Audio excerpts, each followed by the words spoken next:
I guess I'll undo it and leave it undone. Okay. Good evening. Hello, everyone. My name is Margot Rieg. I am the acting president of the Whittier League of Women Voters. We are delighted to see all of you here this evening to learn more about the people who would like to represent you as your mayor and as your city council members. The League of Women Voters is a nonpartisan political organization. Our purpose is to promote the informed and active participation of people in their government at all levels. We put on candidate forums as part of our voter service arm so that people can have the opportunity to meet the candidates, talk to them, ask the questions that are important to them, and to hear the answers that these people. Margot, I don't yes. think it's picking you up. Ask them if they can hear you. Is my mic on? Because the green light's on. I think it's low. I think it needs to be turned up. Okay. Closer to your face. Right. John, can you help with the sound? He's back in here. Okay. Here he comes. Your mic is on. Yeah, but people are saying they can't hear me. It's probably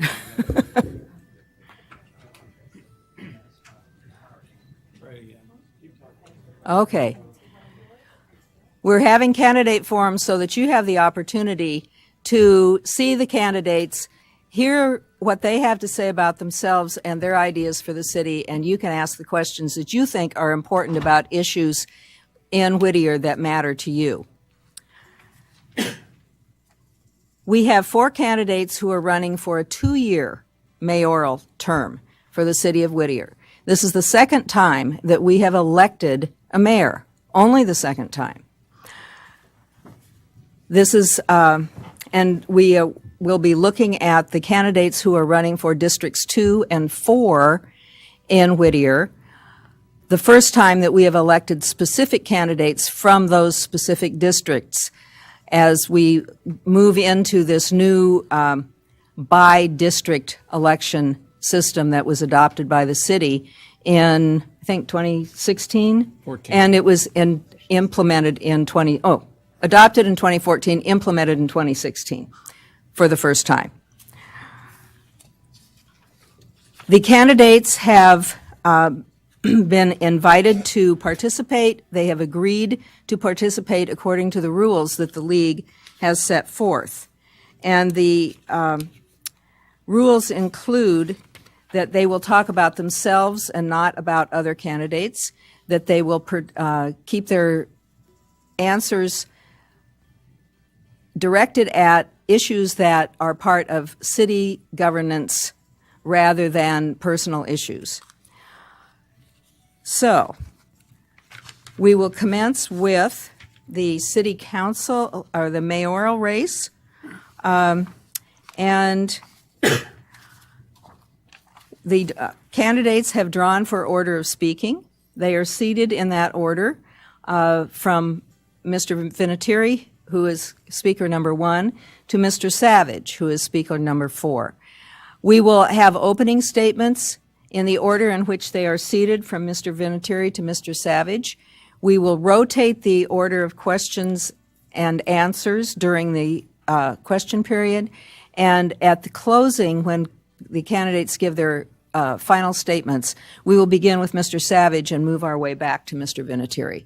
That way, you aren't always following the same person, and you aren't always on the spot, either first or last. So, we will begin with our opening statements. Each candidate has been given 2 minutes to make an opening statement. And our first candidate this evening is Mr. Joe Vinatieri.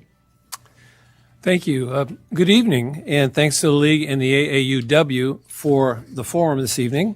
And thank you for choosing me to lead Whittier as the first directly elected mayor just 22 short months ago. I'm pleased with what our council team has achieved during that short time. So when I ran for mayor, I made some pretty clear commitments regarding Nellis, Uptown, public safety, homelessness, our library. And I'm pleased to report that the long-awaited Nellis project will soon be under construction, turning dirt on April 4th. That started back in 2003, April 4th. Uptown Whittier property owners have created a business district, and with city support, they're going to begin a new parking structure and safety improvements to our central core area. We've invested a one-time $2.5 million into our police budget, adding more officers, canines, radios, bait boxes to catch package thieves.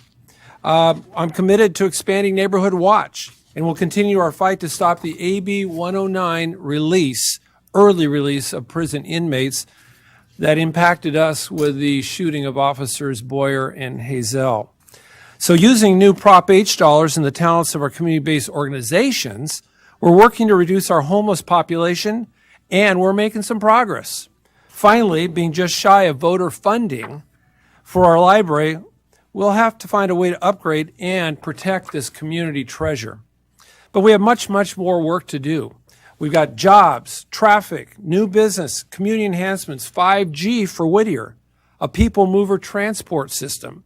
It's been a short 2 years, and I hope I can count on your support to lead our city for the next 2 years. And I ask for your vote on April 10th.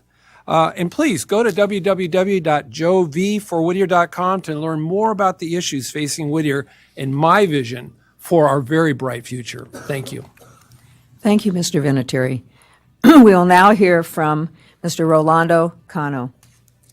Hello, folks. My name is Rolando Cano.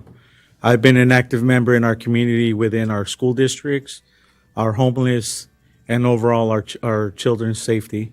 I believe that we've all been aware of the problems that are here in Whittier. I myself have taken a poll to find out what's a priority from the community. And it seems that our interest has shifted from education to our elders, to our overall parks and libraries, and has shifted towards crime and homelessness. I spend a lot of time in Uptown Whittier. I'm there 4 days out of the week, from Thursday through Sunday, from 9 to 2 in the morning. I've communicated with the homeless. I've done that since May. One of the things that I've noticed is that there's been a deviation from our original intention. I remember our community being a close-knit community, a community where everyone knew their name. You walked into a shop and everyone knew who you were. We've shifted far right from that. And right now everyone's looking around, taking pictures, trying to figure out a solution. Well, I have a solution. I think Whittier needs to take a leadership role in dealing with our homeless problem. I've communicated with leaders from Montebello, Pico Rivera, Monterey Park, East Los Angeles, La Mirada, and they have a problem of homelessness in the thousands. According to our count, we're under 500. They were surprised to hear that we're under 500. But I have a solution to the homeless problem, and one thing is taking a leadership role. I think we need to step forward, not pass on the buck to an association or a committee, become a leader, and make the changes that are necessary. With the community's help, I believe that we can once again become a united community, lead forward in making the changes that are necessary to ensure our safety, the safety of our children, our seniors, and overall our community. My name is Rolando Cano. Please vote for me for Whittier Mayor in April 10th, 2018. Thank you. Thank you. Next, we will hear from candidate Rachel McLeod. Hello. Good evening. Thank you so much for coming. My name is Raquel McLeod, and I've been in Whittier since 1999. I had the privilege and honor of being a student here at Whittier College, which is what brought me to this wonderful city. There's so many great things about Whittier that made me want to be here. I grew up in Downey, so I'm a neighbor, and now I'm a full resident. I'm a Whittierite. My kids are, my family is. What I want to see for Whittier is this. We have a great town, and our council has worked hard and tirelessly to create the city we've all enjoyed. I do think there's a time for progress. I think we're sitting in it, and I think our families like mine, our young families here, are wanting some things to improve. I know public safety is a number one. It's a number one for me. We have made improvements in our public safety, but the reality is there are still problems. We have active gangs in Uptown Whittier. We have active gangs all parts of Whittier. We need to address that specifically address our gang population that is actively participating and recruiting. We need to also look at our economic development. Our economic development should continue to grow. I am not against the growth. What I am against is economic development that is not aimed at our community, that is not to the benefit of our community. So we need to make sure that the businesses that we're inviting are businesses that are going towards our community, that are also not hurting our local shops that we've prided ourselves in. The other issue is our community engagement that I really find of importance. You know, you guys are the community that's coming out, but I want to reach a whole audience. So we need to make sure we're making forums, making more options, making abilities to get people to hear their voice. Because the truth of the matter is the thing I hear most about Whittier is public safety, and I want to be heard. So I'm here to tell you that I'm here to listen. I don't have every solution, but I know together we can do it. Please remember my name, Raquel McLeod, #VoteMcLeod, on April 10th, and know that you can check my website, raquelmcleod4whittier.com. I hope to hear from you soon. Thank you. Finally, we will hear from our candidate, Mr. Leon Savage. Thank you. My name is L. Leon Savage. I came to Whittier in 1993. Before that, I was a bookstore owner in South Central Los Angeles. Before that, I was in the military, and before that, high school. I've been here, I could say, over half my life. I'll be 52 years old this year, and I've been in Whittier for over 25 of those 52 years. I've been through the ups and the downs with this town. However, I see things that really need to be paid attention to.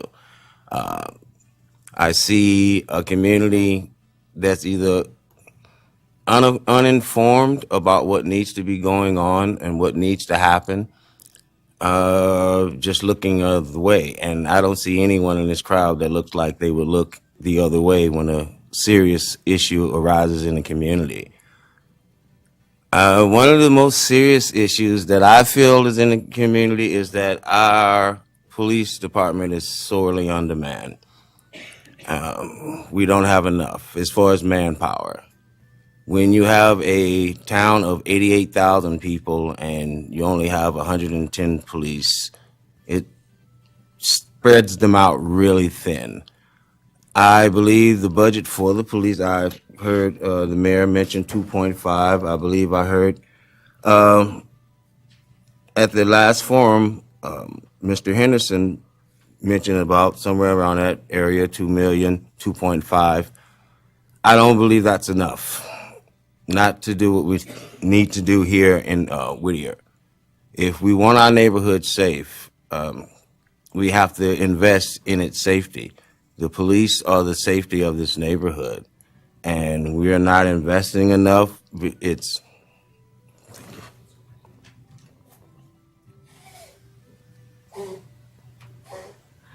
Okay, thank you very much.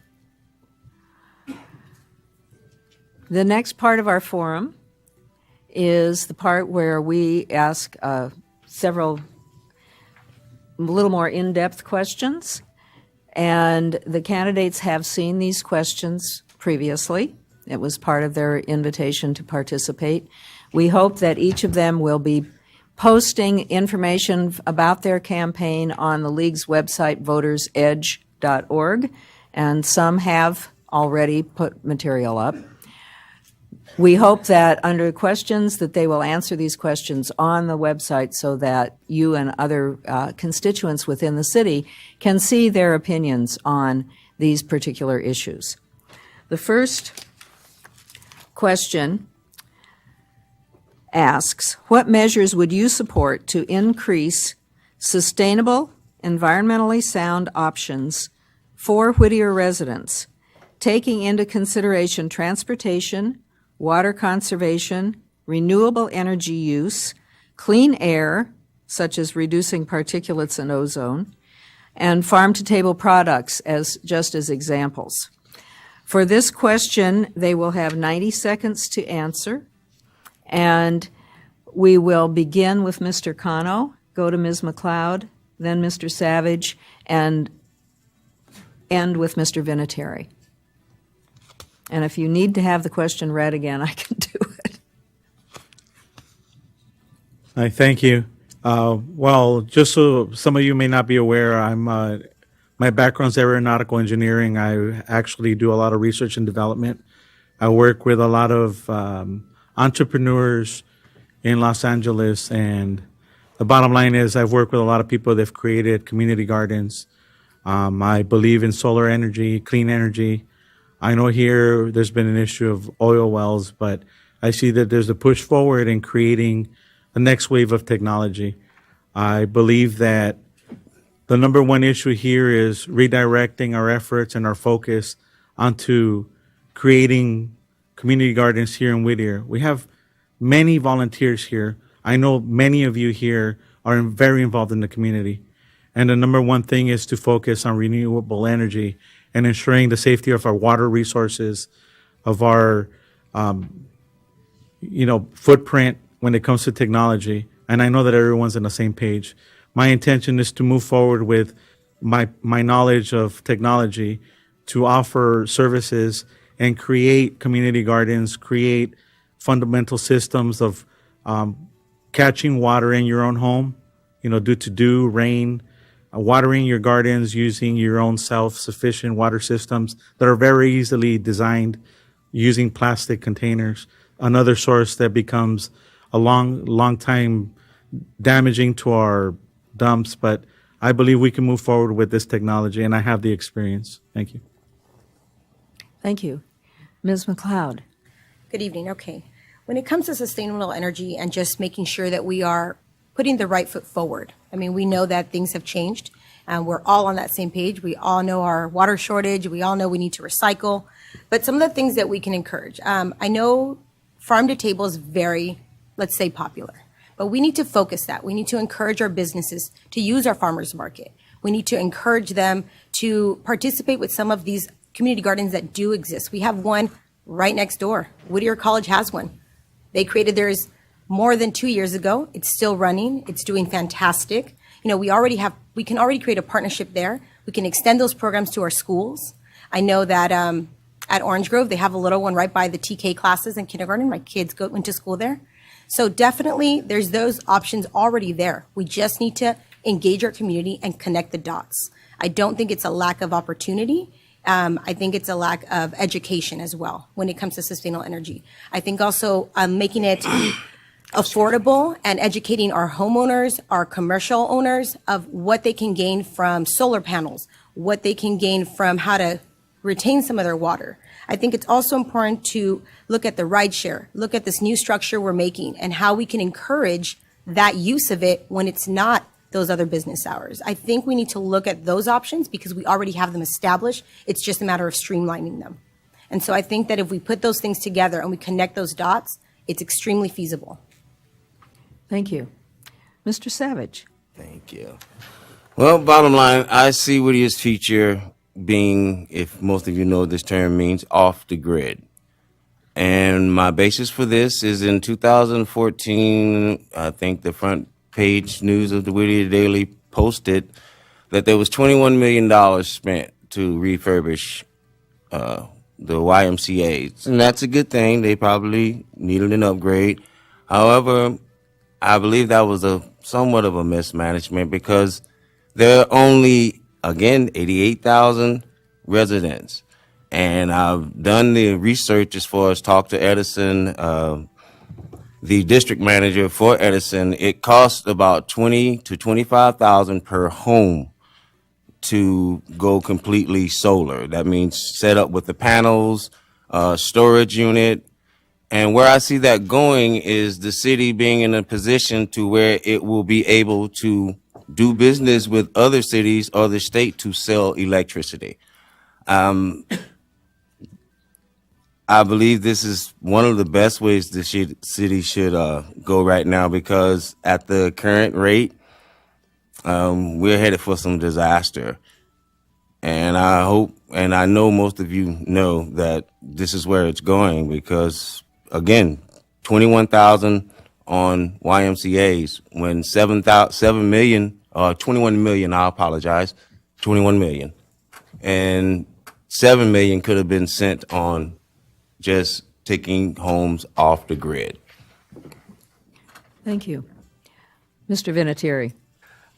Well, this is kind of an exciting question because your city council, we consistently pursue sustainability. And let me just go through a couple things. I got a bunch of them here, so I got to get it within 90 seconds. Transportation, we use our heavy trucks or CNG vehicles, and we just got another grant to buy 6 more, and we actually have a CNG facility at the city yard. We are looking at electrical charging stations at the Nellis project, at the new uptown parking structure, and talking about it here at City Hall. We're talking about the Gold Line. That's the ultimate in green in terms of transportation. And I'm talking about and I've talked about it before, a people mover transportation system in this part of town. Water, we're doing all kinds of things with conservation. All our new water facilities, they're all very energy efficient. Electric, we just became, and you all probably aren't aware of this yet, but we became a member of the Clean Power Alliance, where we will actually be part of a group of 21 different cities in the county of Los Angeles buying power, and you will be part of it and determine what you want in the way of how much renewable and what you want to pay for it. And we're doing it at a lower cost than SoCal Edison. The energy network, you all saw around town 1,600 lights that have been changed out in their LED, which is very efficient. Solar permits. You come to the city hall here to get a permit for your solar, you go to the head of the line. That's a state law, and that's what we do here in the city of Whittier. So we're moving forward, and if you got other ideas for some good stuff, let us know. Thank you very much. The second question will begin with Ms. McLeod, go to Mr. Savage, come back to Mr. Vinatieri, and end with Mr. Cano. The question is, in November, the Whittier Public Library bond measure failed by the narrowest margin. Whittier's Central Library needs modernization for electrical and internet capabilities, veteran services, restrooms, and children's services. What do you propose in order to provide the residents of Whittier a 21st century full-service library to equal the outstanding service of all the library employees? Okay, well, this is dear to my heart. I think a lot of the services that are provided there are extremely important and relevant to me. If we look at the library, we have not gone down in patrons. We've gone up by 39%. We've gone down in library cards, but in patrons, we've gone up. And the way this measure did not get voted in, it's not like the majority didn't want it. It's that we didn't hit that magic number. That we need it, we need it. You know, I am a veteran. I'm a U.S. Army veteran. And the veteran services provided there are very important. They're used. We need them. I think it connects to a lot of other parts of our issues that we have here in Whittier. I think providing some job training there for our homeless population, for our students. We do need to raise the technology in there. I attended Whittier College, and while I was there, we revamped our library. It was necessary. That was in 2004. Our city needs to keep up. We have a lot of community members that actually use our library at Whittier College, I being one of them still. And, you know, I think that we need to focus on the needs of the community, and the technology needs to be done. So how we spend that money there needs to be a #1 priority. We might not be checking out as many books, but we definitely to pump up our journals, our access to it, how many computers we have available, computer classes, the training. They have it at the library, but they need to be able to expand it, and they can't right now. So we need to figure out a way to make it happen. I'm not saying that we need to take money away from something else, but we are a resourceful city. We can figure it out. Thank you. Mr. Savage. Well, in all honesty, I propose that we cut costs. And if you want to cut costs, have a fundraiser to make the library solar. That'll take away the cost of them paying an electric bill. As I said in the first question, because it kind of goes back to the first question, you know, if the library is able to run on solar power, eventually it will be able to sell back electricity. Now, this will keep funding coming in to the library just in case they need to have a fundraiser, or if there's somewhere where the money can go into for veterans. I'm a veteran myself, And I'm not really pleased with the way that veterans are being handled within the whole system, but that's another issue. We have to cut costs, and we have to be common sense and practical about cutting costs. We all know that solar is a better direction, and we all know that there's a return on it. However, making the move to go in that direction, that seems to be the issue with the town right now. And that would be my basic solution for that issue, because they need money. That's the way to get the money. They need to cut costs. That's the way you cut the costs. And it's something that's going to be a benefit in the long run. This is the thing. We need to get to where we are giving back and people are coming to us for business. Thank you. Mr. Vinatieri. So the 1959 Central Library is a community treasure that must be conserved. And unfortunately, it needs a lot of work to be conserved, to be protected. I think most of you know I was a strong proponent of the library bond, which missed passing by anywhere from, we're not quite sure, 11 votes, 12 votes, 20 votes, somewhere on there. It was way too close. The vast majority of people in Whittier support the library. So just because we didn't get the bond funding, that's not going to stop us, because we got to take care of this library. So what have we done as a council, as a team? We've hired a consultant, and Mrs. Warner and I are on the bond subcommittee and had a meeting today with the consultant to find out what the costs are, because the consultant needs to come in and look at the bones of the library. It's an old library, and we got to take care of those bones and make sure that health is there. So we're going to get those costs, and then we're going to figure out the funding to make it happen.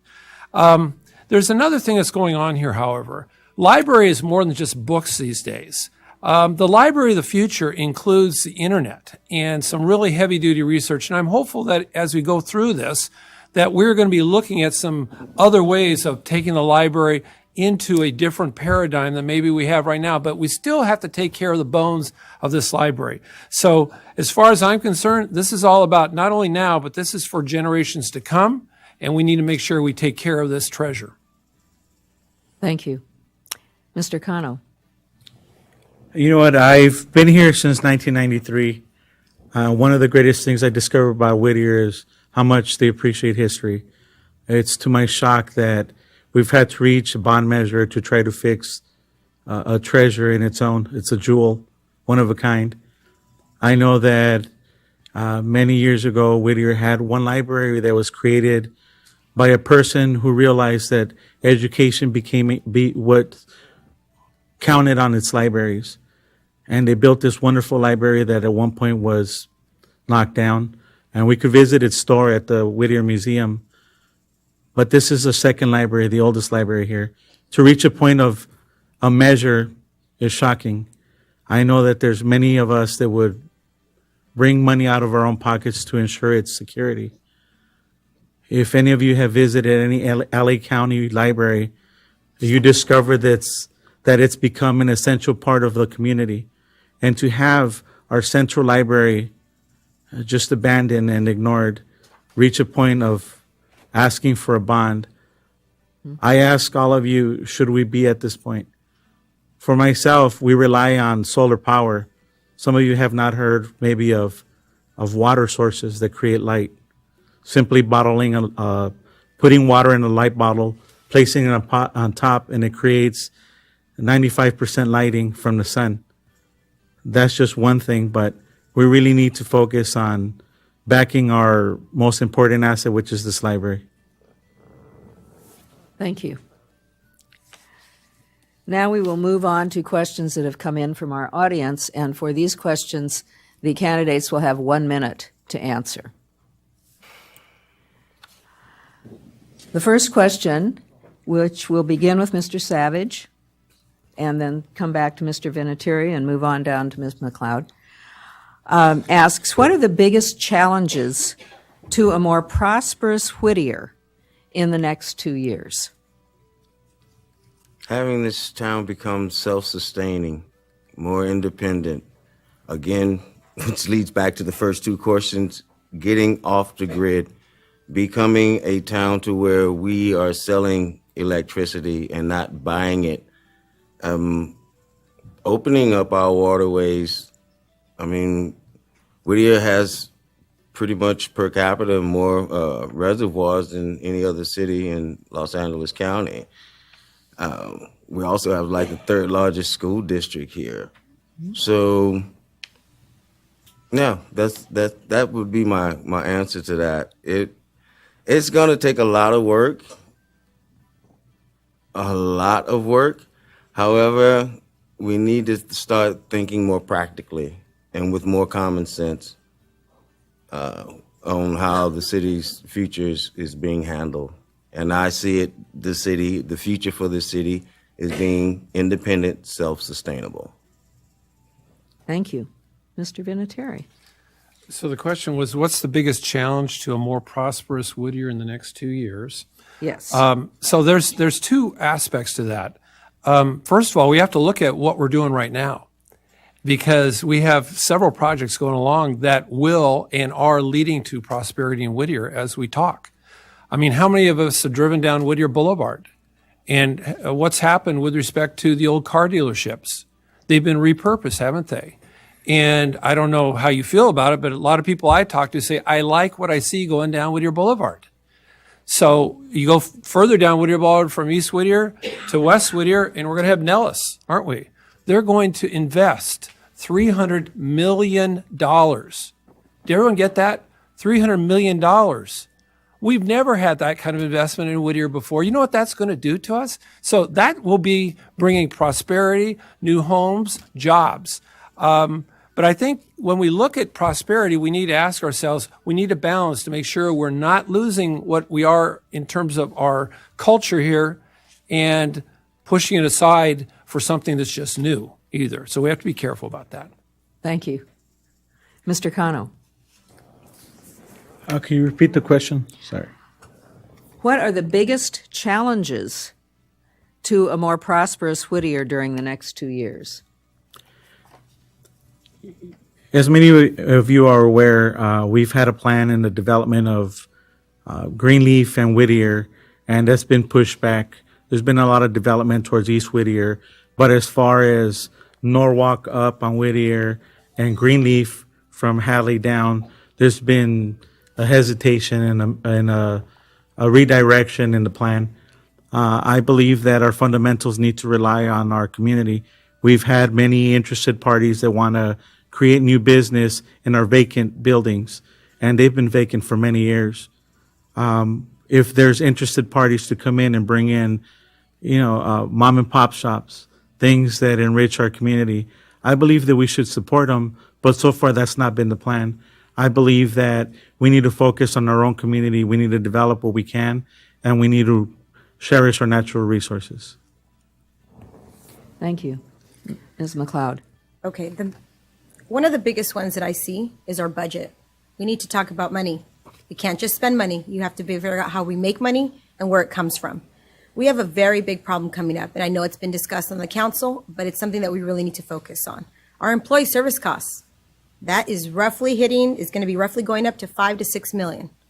That we are going to have to figure out where that's coming out of our budget. That's an issue. I'm not saying it's not a fixable one or not something that we can look at, but our budget's going to be something that we need to focus on. That is one of our biggest challenges. We are still running a deficit. We need to discuss that. We also need to look at the projects. I think the Whittier Boulevard project and the Uptown project are great projects, but we have many corridors here in Whittier. We have all of Lambert.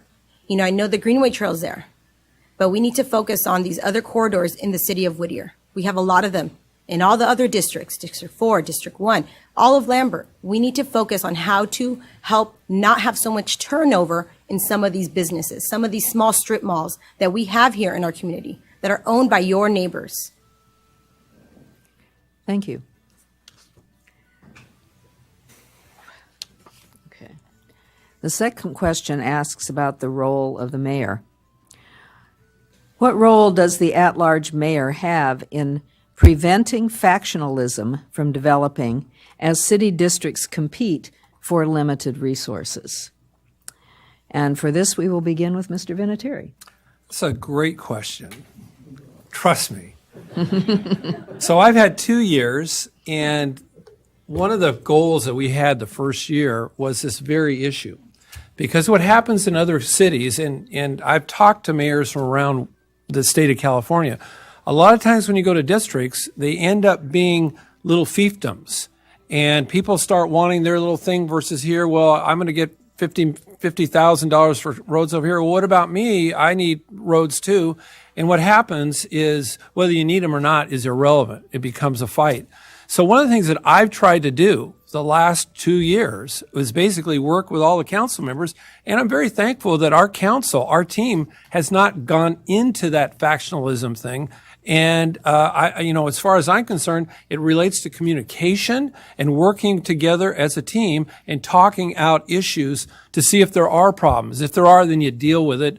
But that's one of the, probably the most important role of the mayor. Thank you. Mr. Cano. I think that as a mayor, you have to play the leadership role, not input your own personal thoughts, but really be the mediator.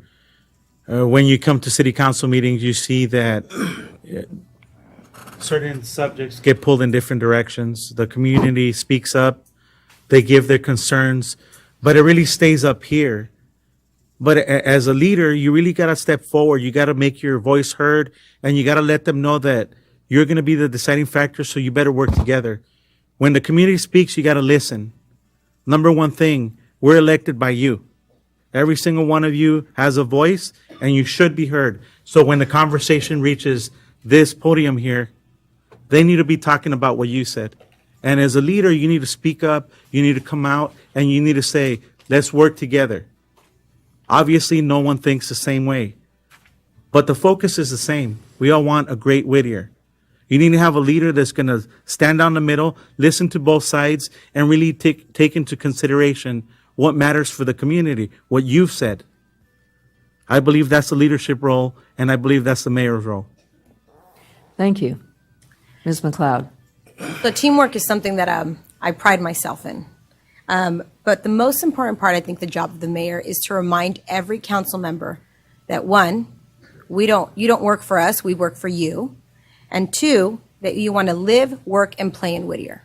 So no matter what district you live in, or you work in, or you play in, you're in all of Whittier. So everybody matters. So it's not just this district versus that district, that you're going to be everywhere. I know I am. I don't just shop in one place. My kids don't just go to one school. I have kids in 2 different schools, actually.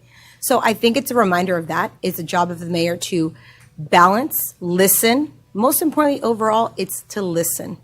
Because you elected a mayor, everybody did, not just one district. Thank you. Mr. Savage. Thank you. I believe the role of the mayor is to practice due diligence. In my personal opinion, it's the role of the mayor to keep the community informed of what the council is doing. It's the role of the mayor to jump when the community says jump, and we ask how high. It's the role of the mayor to make sure that funds aren't being misappropriated, that money is being spent in the right place.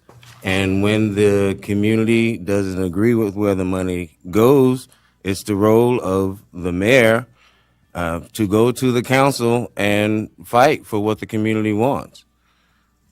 Bottom line, it's when you guys say jump, we are supposed to say how high, literally, how high. And that hasn't been going on. So I would love to be in that role because the community needs someone to fight for it right now. Thank you. This next question has to do with housing.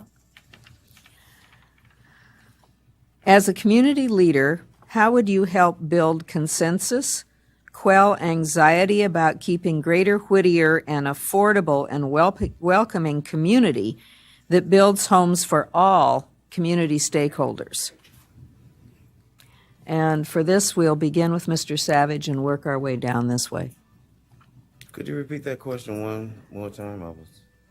How can you build consensus, quell anxiety about keeping Greater Whittier an affordable and welcoming community that builds homes for all community stakeholders?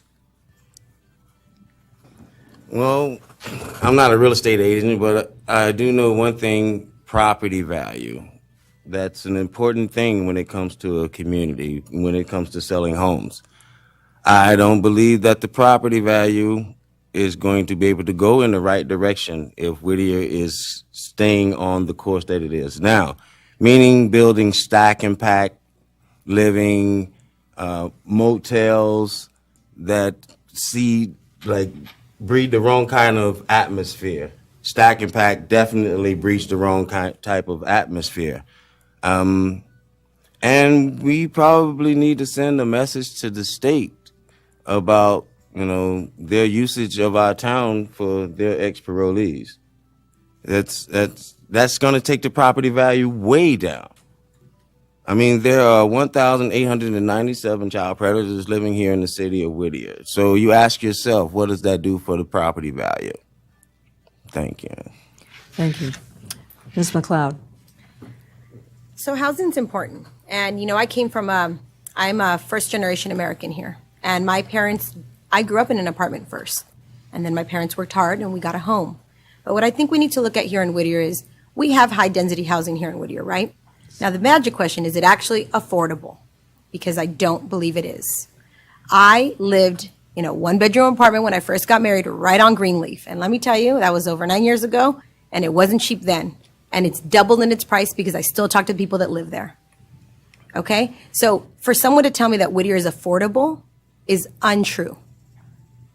And it's all of Whittier. I'm not talking about Friendly Hills, Whittier. And even them, they're paying high tax for their houses, let me tell you. So it's everybody. We need to look at what we already have in our high-density housing, figure out how we can work some of our Section 8 that's already here in Whittier, find out, is Section 8 actually being helpful? Is it really Section 8? What can we do to bring in that kind of money, to figure out what our residents are they living paycheck to paycheck? Because they are. And we need to figure out how to help them. Thank you. Mr. Cano. All right, when it comes to housing, we realize that we're really talking about community. Where I live off of Davidson, there's going to be a 60-unit structure that's going to be built there. Maybe it doesn't fit with the community. You do what you can to shift the building of such structures, but overall, we really got to focus on our dealings with these developers. We're a hot spot and a needed commodity in all of Los Angeles. People find Whittier, and a lot of our hipsters, they're like, hey, that's the place I want to go to. But we really got to work with these developers and say, you know what? If you're building 60 units, we want 10 dedicated to low income. We have a homeless problem. Why not dedicate maybe 2 of those for free? Work with a system. It's just an idea. Maybe it's impossible for some of you to imagine, but what if we offer 2 buildings for free? The city pays for it, and we start moving some of these homeless families into this community and become a united front. We really need to work together and think outside of the box. But development is here, and we got to accept it. Thank you. Mr. Vinatieri. So this is a difficult issue. In fact, it's a difficult issue for every city and county in the state of California because of the high price of living, high cost, and the land economics. It's all about supply and demand. So the question becomes, well, what are we doing about it here in Whittier? And I think it's really important that all of you understand and know what we're doing.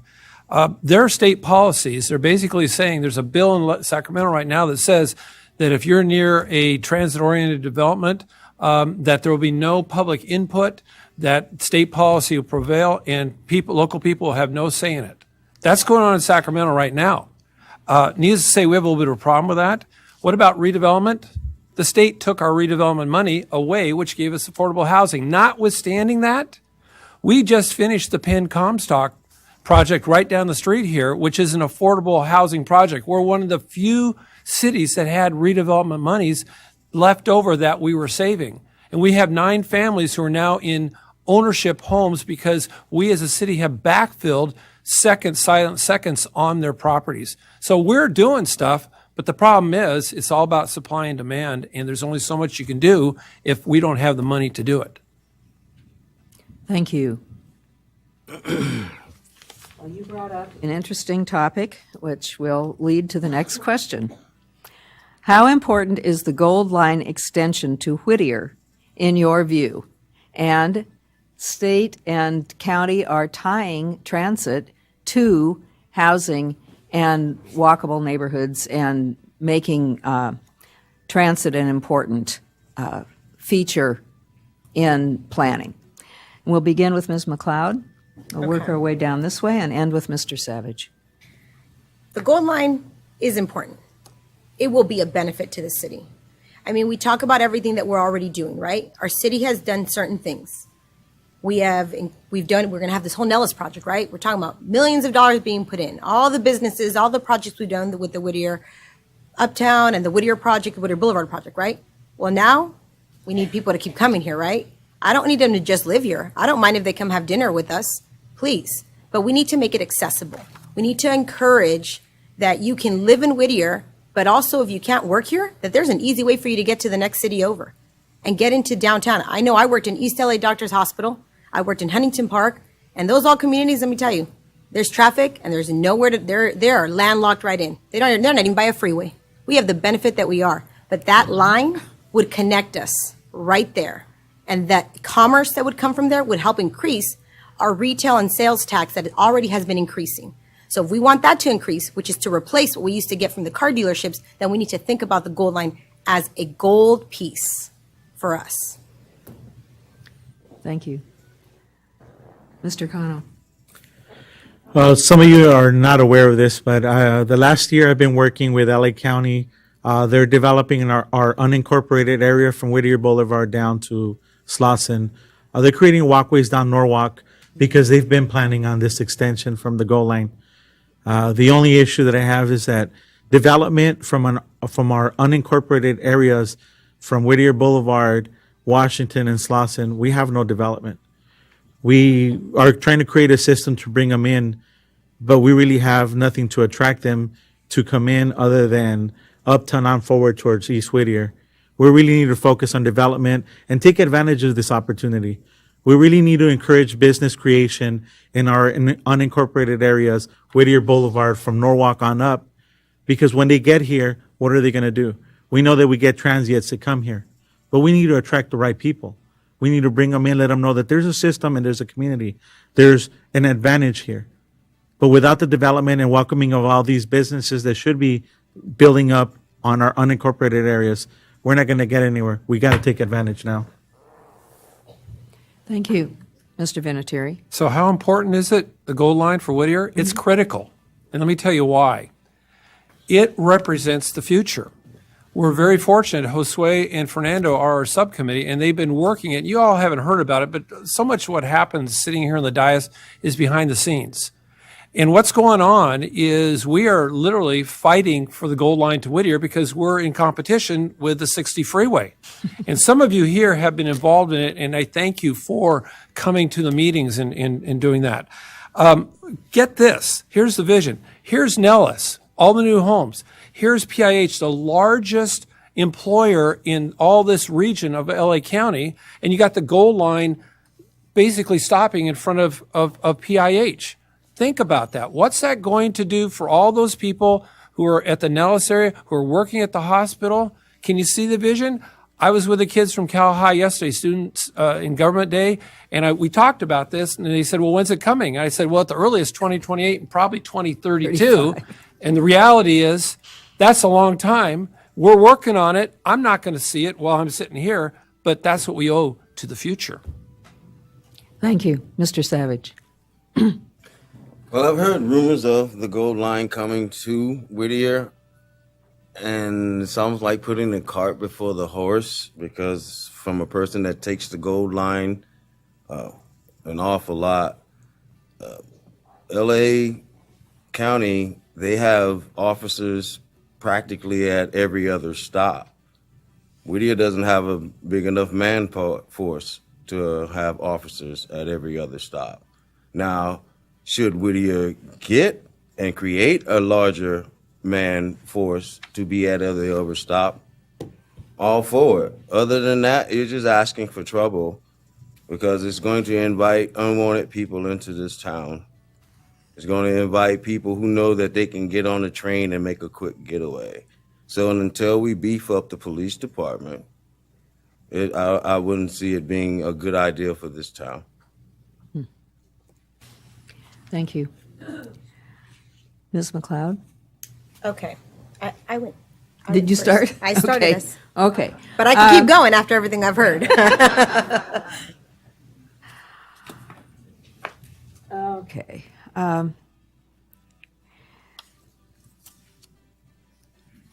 This question asks, how will you address the increase in traffic caused by the many high-density housing developments the city has approved and by the new traffic applications? And we will begin with Mr. Cano, go to Mr. Vinatieri, down to Mr. Savage, and end with Ms. McLeod. Well, I'd like to begin with the Nels project. I know that everyone's talking about the development, and it seems like an exciting project. You build housing, you build commercial within the community, and then you build a park. So we become visitors in someone else's community. Close to it by 5 points, we have a hazardous material problem that's been going on for decades, and it affects a 4-mile radius. So we're really not focusing on the problem here. We keep building on areas that are not structurally supportive to the high density traffic. For instance, my daughter goes to a school where we've already identified through the city that it becomes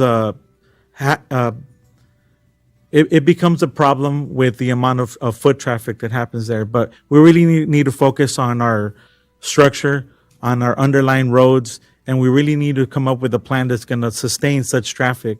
We have developments happening all on Painter down towards Norwalk, but we really need to focus on the opposite side to relieve some of that traffic. Thank you. Mr. Vinatieri. So there's a great misnomer going on that all the new housing in Whittier is creating all the new traffic. First of all, there's less than 300 units that have been put together. And when we do that, the council, the team, is really concerned about making sure there's a balance between the units and the traffic. So everyone needs to understand that. That's one of the things we look at. The misnomer is this: much of the traffic that's going on in Whittier Boulevard, some of you have been involved with it, is cut-through traffic from Orange County, Riverside, that way to LA, and Waze actually takes them off the 60 freeway and puts them down Whittier Boulevard. Same thing on Kalima Road, going over, no 60 freeway, no 605, they go down that way. Same thing on the west side on Norwalk Boulevard. So what do we do about that? Well, let me tell you what we're doing about it. First of all, we're synchronizing all the lights on Lambert Road. The county is synchronizing Beverly Boulevard from Pickering all the way to East LA. We're doing this new hotspots program for these really impacted and we're basic intersections, and we're trying to do new right-hand turn lanes. We're doing stuff. Thank you. Mr. Savage. Could I hear that question one more time, Ms. Rita? Thank you. Yes. Please. How will you address the increase in traffic caused by the many high-density housing units the city has approved and by the new traffic applications? That's one I really have to look into a little further. From what it sounds like, we probably have to cut back on some developing. That seems to be the issue. Everybody wants to just develop, and no one's thinking about what's the consequences of the developing. Just develop it and get the money for it and how much money it's going to bring in. This town wasn't founded on that, on developing. It was founded on becoming a family-oriented community. With these more developing and stacking and packing, that takes this town away from that. So my answer would be we probably have to cut back on some of the developing because some of it's really unnecessary. Thank you. Ms. McLeod. So I think we all know traffic's a problem. I don't care where you live in Whittier, it's a problem. It's been a problem. It's not a new problem. It's going to be an ongoing problem. That is not changing. I think the steps the council has taken this far is something that we can continue to work in those efforts. I am one of those people that commuted. I drove from my little area on Beverly all the way down to East LA, like I said. And it didn't matter if I took Beverly or Whittier Boulevard, if I took the 65 or I took the 60, it doesn't matter which way I came and went, there's traffic. So we are taking the right steps, but I think acknowledging that traffic is always going to be here if you live in Los Angeles area. But that doesn't mean there's not solutions. And I think taking the right steps are. The communication with the county has to be important. We have to be able to be on the same page, and that's not always easy. We all know that, but it's something that can be done. It's been started to work on, but we know that progress sometimes with the county takes a little longer. And so I think continuing to work with the syncing of the lights, I think making sure that we are making them pay for it, making the developers pay for looking into how we solve some of these syncing of lights and paying for those consultants is what we need to start doing as well. Thank you. I'd like to ask one more question, and then we'll have our final closing statements. Could you name one specific strategy that you are willing to commit to and support that deals with the homeless issue in Whittier? So a strategy for dealing with the homeless in Whittier. And we'll begin with Mr. Vinatieri. We'll move our way down the row to Mr. Savage. A strategy? We're doing it. The city of Whittier is one of the leaders in Los Angeles County on the homelessness issue. And the homelessness issue is a regional issue, but we've stepped up. What is homelessness? It's women and children. It's mentally ill. It's drug and alcohol addicted. It's transitional youth. It's others. Each have different needs, and Whittier is doing something about it. We're doing a lot about it, and because it's all about collaboration. Women and children, what are we doing on that? Well, we got the Salvation Army and the Women's and Children's Crisis Shelter, and we have the Whole Child all working together with the new Imagine Whittier group to take women and children. They had, when we opened up the Salvation Army, they had 30 families. They've had 30 families go through there, and they're in the program right now. I'm excited about that. Mentally ill. The mentally ill, we have a police MET team, mental evaluation team. That team has taken 14 mentally ill homeless people off the streets, and they're now in facilities getting treatment. We're doing lots of things, and we have a consultant who's putting together even a bigger strategy for us right now, and we're waiting to get it. Thank you. Mr. Cano. You know what? I myself have contacted the police department on many occasions to deal with the mentally ill homeless. And so far, I've not seen that program at all. I've been told that maybe I should do something about it, and I don't accept that.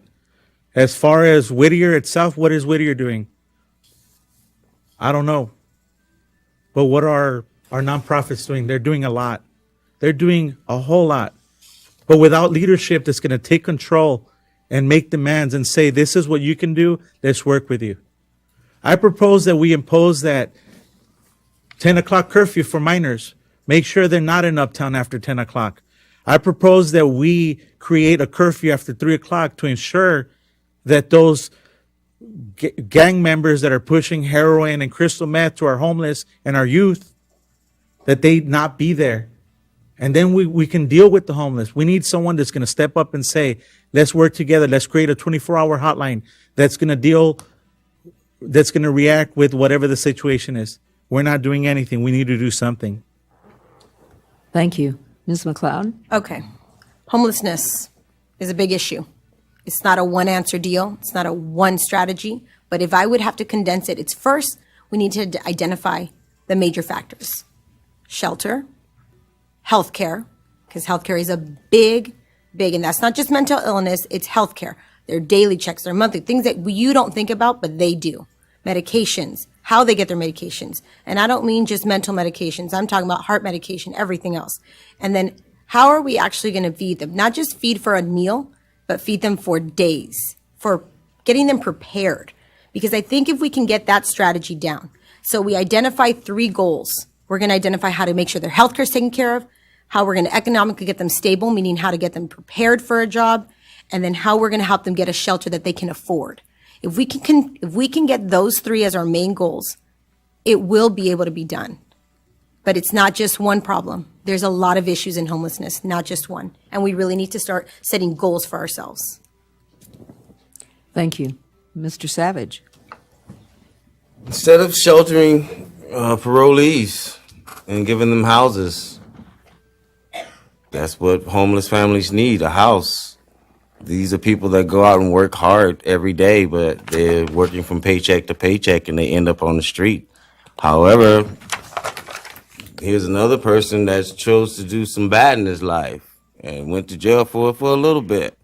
For some reason, when they get here, they have the home that they didn't really have to work for because the state says that they're being paroled and set free and they need somewhere to live because no one else will take them. I guess this is what I'm getting from the state. I would say we start with that 1,897 parole 835Bs that take residence here in Whittier, and we find and go search out these families who have nothing and have home, screen them and switch it out. We need to stop being puppets for the state. Straight up. Thank you. It is now time for closing statements, and we will begin our closing statements 1 minute each with Mr. Leon Savage. Thank you. I'd like to thank everyone for coming tonight. I just want to say we need to go in a better direction than what we've been going through. The property value of Whittier is in sore jeopardy of being spiraling down if we keep on the direction and keeping the path that we are going right now. Within the past 2 years, there's been an increase in parolees that live here. Bill Bell wrote an article, bless his heart. In 1995, he was the editor-in-chief of the Whittier paper. And he wrote, "Is Whittier becoming a rest haven sanctuary, if you will, for child predators?" And the sad thing about it, that answer would be yes. Whittier has become that. Because when he wrote that article, there were barely 400 child predators living here. Now there's 1,897. Thank you. Thank you to everyone. Thank you to the coalition, to the Women's Voters League. Thank you so much for coming, your thoughtful questions. What I can tell you is this: I will work hard. I will listen to you. I will reach out to you, because I don't expect you to just come to me. I'm going to come to you.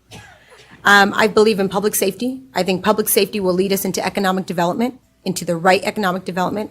And with that, it's only going to be done if we do community engagement. Those are my points. That is what I want to do. I want to work with you. I want to make sure that our kids can walk to school okay. They can get to a restaurant and be safe. I want to make sure that we save the businesses that we have and that we keep Whittier being the Whittier that I fell in love with almost 20 years ago. And that I want to be here in 20 years from now. And whether you vote for me on April 10th or not, I'll still be here, and I'll still be sitting in your chairs in a little while, working with you and the council. So please don't forget to look on my website, reach out to me, and I want to hear more of what you want, because that's my job as a candidate, and that would be my job as your mayor. Thank you. That was Raquel McLeod, and we'll next hear from Rolando Cano. First of all, I want to thank the League of Women Voters for inviting us here. I know that we can't answer all the questions with as much information as we possibly can provide with 1 minute segments, but overall, you have spoken. You have said that the problems are the homeless and the crime. It surprises me because education was usually first many years ago, but we need leadership that's going to take control, step forward, and make demands, not pass the buck to someone else. You know what we've done in Whittier in the past years, and I ask you to create that change. Whittier has always been strong together, and now we need you to act and vote for the right person. Get informed. You don't see us other than in some forums. Some of you are recognized from meeting at other meetings, coming together and expressing your opinion. You've spoken in front of that podium many times. What have you gotten? I ask you for change now because it's critical. I have a child that has to face dangers of kidnapping and other dangers that are occurring around the city. I ask you, please make the right choice and make your voice heard. Thank you. And finally, we will hear from Joe Vinatieri. And thank you for this opportunity tonight. It's been an honor to be your mayor the past 22 months. It really has. I've appreciated all the encouragement, and I've endeavored to try to provide leadership. And I was just thinking about how much time it takes. I actually keep my time for being the mayor. I've devoted 707 hours in 2017 to leading the city, and that doesn't include city council meetings. I've attended over 180 events in 2017. I've been busy. And during this period of time, I've been tried, I've been tested, and I think we all know what we're talking about. And I think I've been found to be trusted. That's what I've tried to do. But all the good things that you see going on in Whittier, they don't happen just by me. They happen as a result of your city council team. And if you like what's going on, you need to keep your team going and encourage your team and go forward boldly into the future, because we do have a very bright future. I'm very pleased to be a leader. I asked for 2 more years because we ain't done. We got a lot more to do. And I encourage you to look at www.jovforwhittier.com. We have some interesting things there. It tells all about where I'm going. Thank you. Thank you very much. And thank you, audience. We appreciate your being here and supporting these people.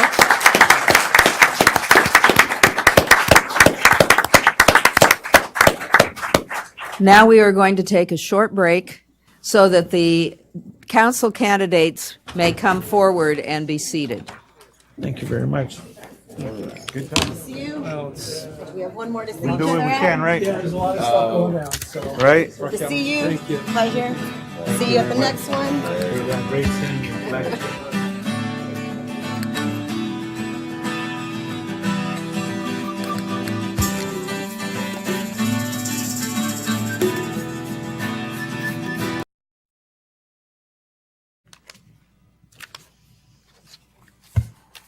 Okay.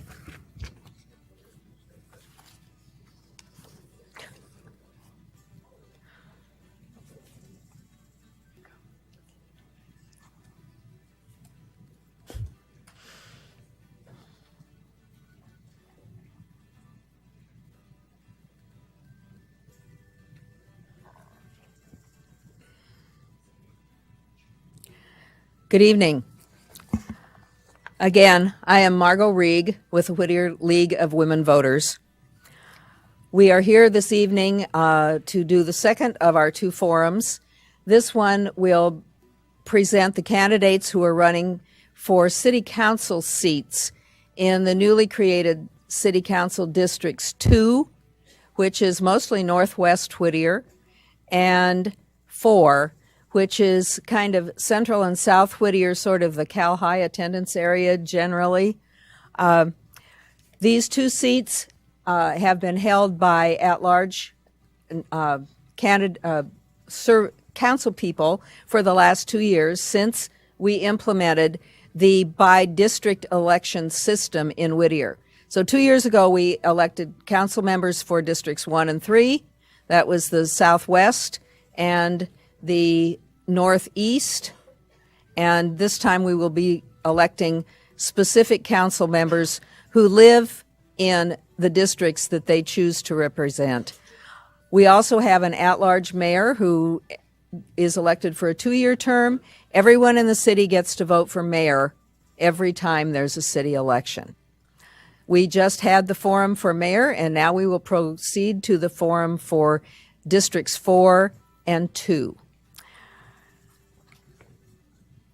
The League of Women Voters is a nonpartisan political organization. One of our chief duties is to present the candidate forums and ballot measure issues so that people can become much better informed before they cast their vote on or before Election Day. We have 5 candidates running for District 2 this evening and 2 candidates running in District 4. They are arranged on the podium according to the order in which they drew for order of speaking. So we have the first 5 candidates through Mr. Leckie are running for District 2. And on the right-hand side of the dais are the 2 candidates running in District 4. Our timekeepers will be letting you know how much time you have left on your questions. And we have we have an usher who will be picking up questions from the audience and bringing them to our question sorters who are here at the side table.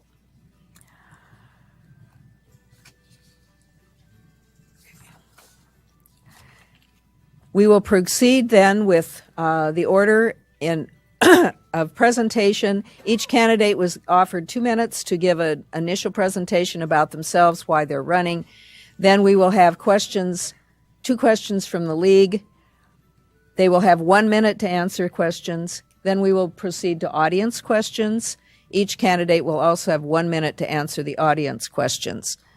We will conclude with a 1 minute closing statement from each candidate in reverse order of their opening statements. So, we will hear from candidates from District 2 first.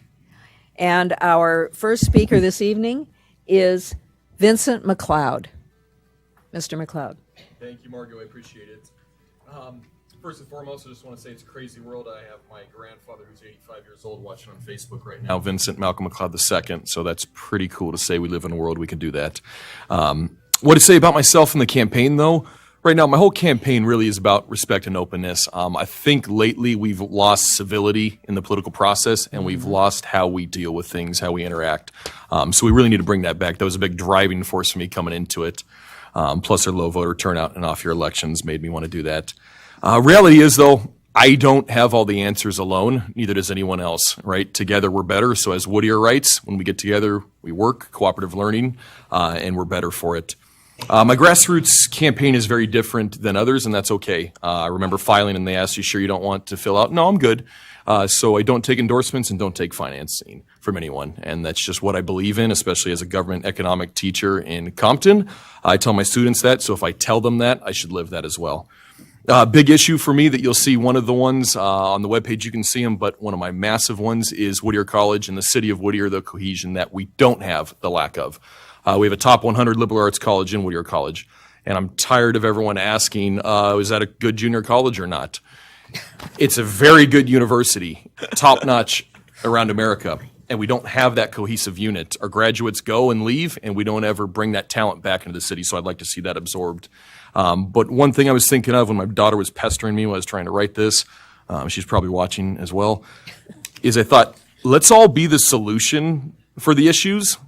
Let's not just be the ones that are talking about the issues. And it seems like we just talk as a community all the time about what we want. I think we need to put that talk into practice, and we need to find ways to have civic engagement to where people can come. And I've heard people say that we have issues making it to council meetings or not. I think we need to look at refining the process for how we actually promote civic engagement in the city of Whittier. Thank you. Now we will hear from Irela Perez. Thank you, League of Women Voters, for gathering us here tonight, and welcome everyone. My name is Irela Perez, and I'm your neighbor in Whittier District 2. I love my city of Whittier. I am a mom of 4 kids that were born here in Whittier. I'm a long-term resident for the past 15 years. I am a trustee for the Whittier City School District Board of Education for the past 6 years. And I'm not only raising my 4 children, I am also helping to raise the 6,000 children in our community. For the past 6 years, as well as being a cultural arts commissioner for the city of Whittier, fostering the arts in our city. I've been a long-term resident and engaged in our city, a proven leader in our community. So why am I running? Like many residents in District 2, I don't like the direction that our council is taking, a path to too many high-density apartments that create traffic and high density. I am not for motels, and I am not for oil drilling in our hills. I am for putting safety measures for those neighborhoods in which we are currently oil drilling. So I'm for single-family homes, for increase the property value, for low-income homes and development, but smart and responsible development. I am for open and green space, for preserving our hills, but also for access to recreation. We must revitalize our small and large businesses and prioritize always public safety number one. We need to focus on our residents that are homeless, and these are the issues that I want to focus on. Thank you. Next, we will hear from Henry Bouchot. Thank you. I'm Henry Bouchot, and I'm running to be your representative in District 2.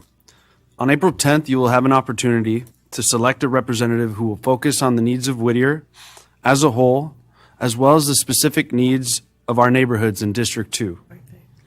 Many consider District 2 to be the gem of this city, and rightfully so. Uptown Whittier, Whittier College, and parts of the Habitat are all located in District 2. Yet this part of the city has long been ignored by the politicians at City Hall and their friends. I don't have to tell you. It's evident from the graffiti, the petty crime, and the litter. And we need a representative in Whittier who is responsive to District 2's neighborhoods, who has the vision and qualifications to move this area forward. I am a former prosecutor with an MBA. I'm my block's neighborhood watch captain, and I'm an active member of our community. I'm not in the pocket of developers or other corporate interests. My chief concern is not my legacy or political ambitions, but rather the best interests of you, the public. And I have a plan that puts safety and jobs at the forefront. Now, I'm a father, a homeowner, and a proud veteran of the United States Marine Corps, and I want you to know that a vote for me puts Whittier in safe hands for a better future. Thank you. Thank you. Now we will hear from Bob Henderson. First of all, I want to thank the League of Women Voters for hosting this forum. I know it's not an easy thing to put together, and we really appreciate the service it's given the community for decades. This is a new election for many of us. I've been elected 9 times citywide, but now I'm running for a quarter of the city, District 2. The job is the same, of course. That is, we're working for the entire city, not just for our district. There are many new faces running in District 2. The literature from these candidates does not deal with what they've done, but with wishes for the future without specific plans or budgets. That's easy. It's much harder to deliver on these wishes. In my case, you've seen me working for Whittier for 36 years. You have seen me promise to do things and then to do them.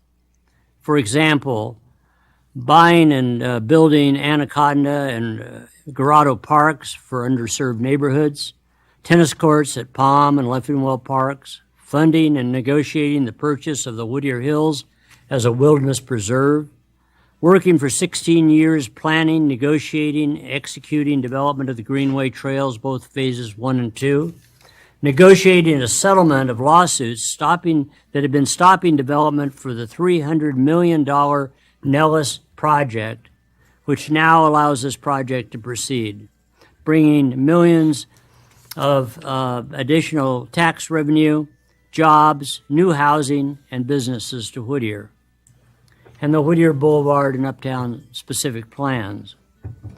I'm known as the fiscal hawk of the council because I always demand that we need to know how to pay for each and every project.